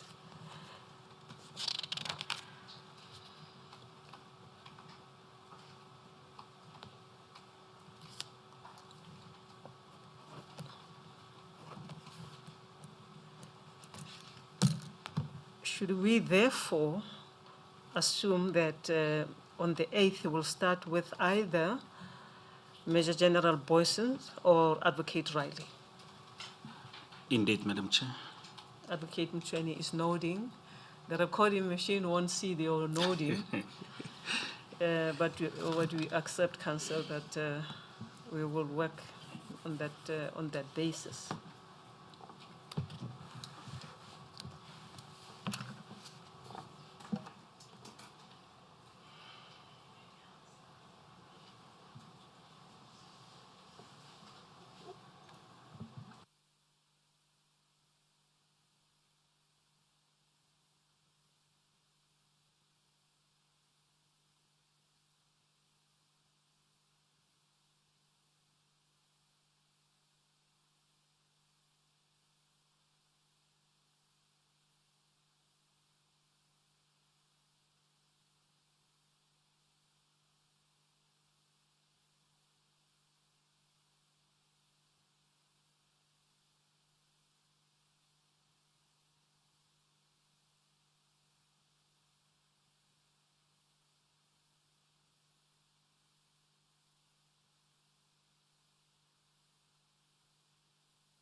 Anything else that you would like to bring to our attention?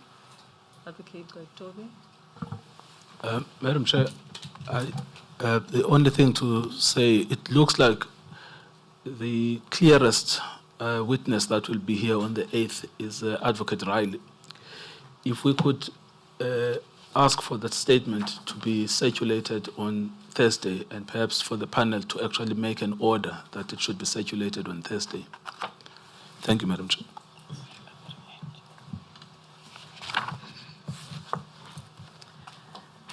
Well, I thought that I made an order, but I should expressly say so, that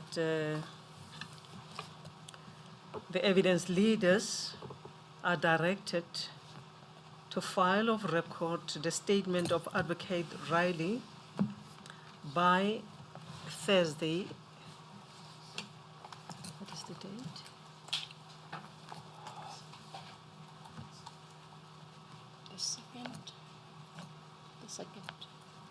The second, this coming Thursday, before the end of business. Also, on the same day, the evidence leaders should file of record the statements of Colonel Roelofse and Advocate Van Zyl the same day before the end of business. We so order. Thank you, Madam Chair. Does it please, Madam Chair?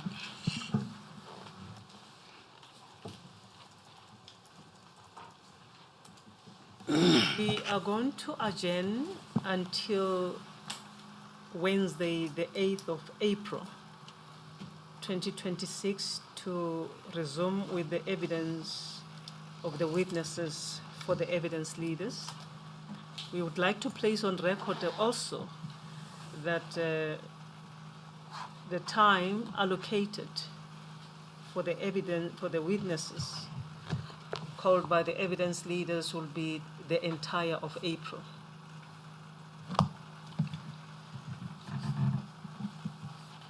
We are going to adjourn until the 8th of April 2026. We wish you a safe Easter weekend. Those who are traveling, travel safely, and best wishes. Thank you.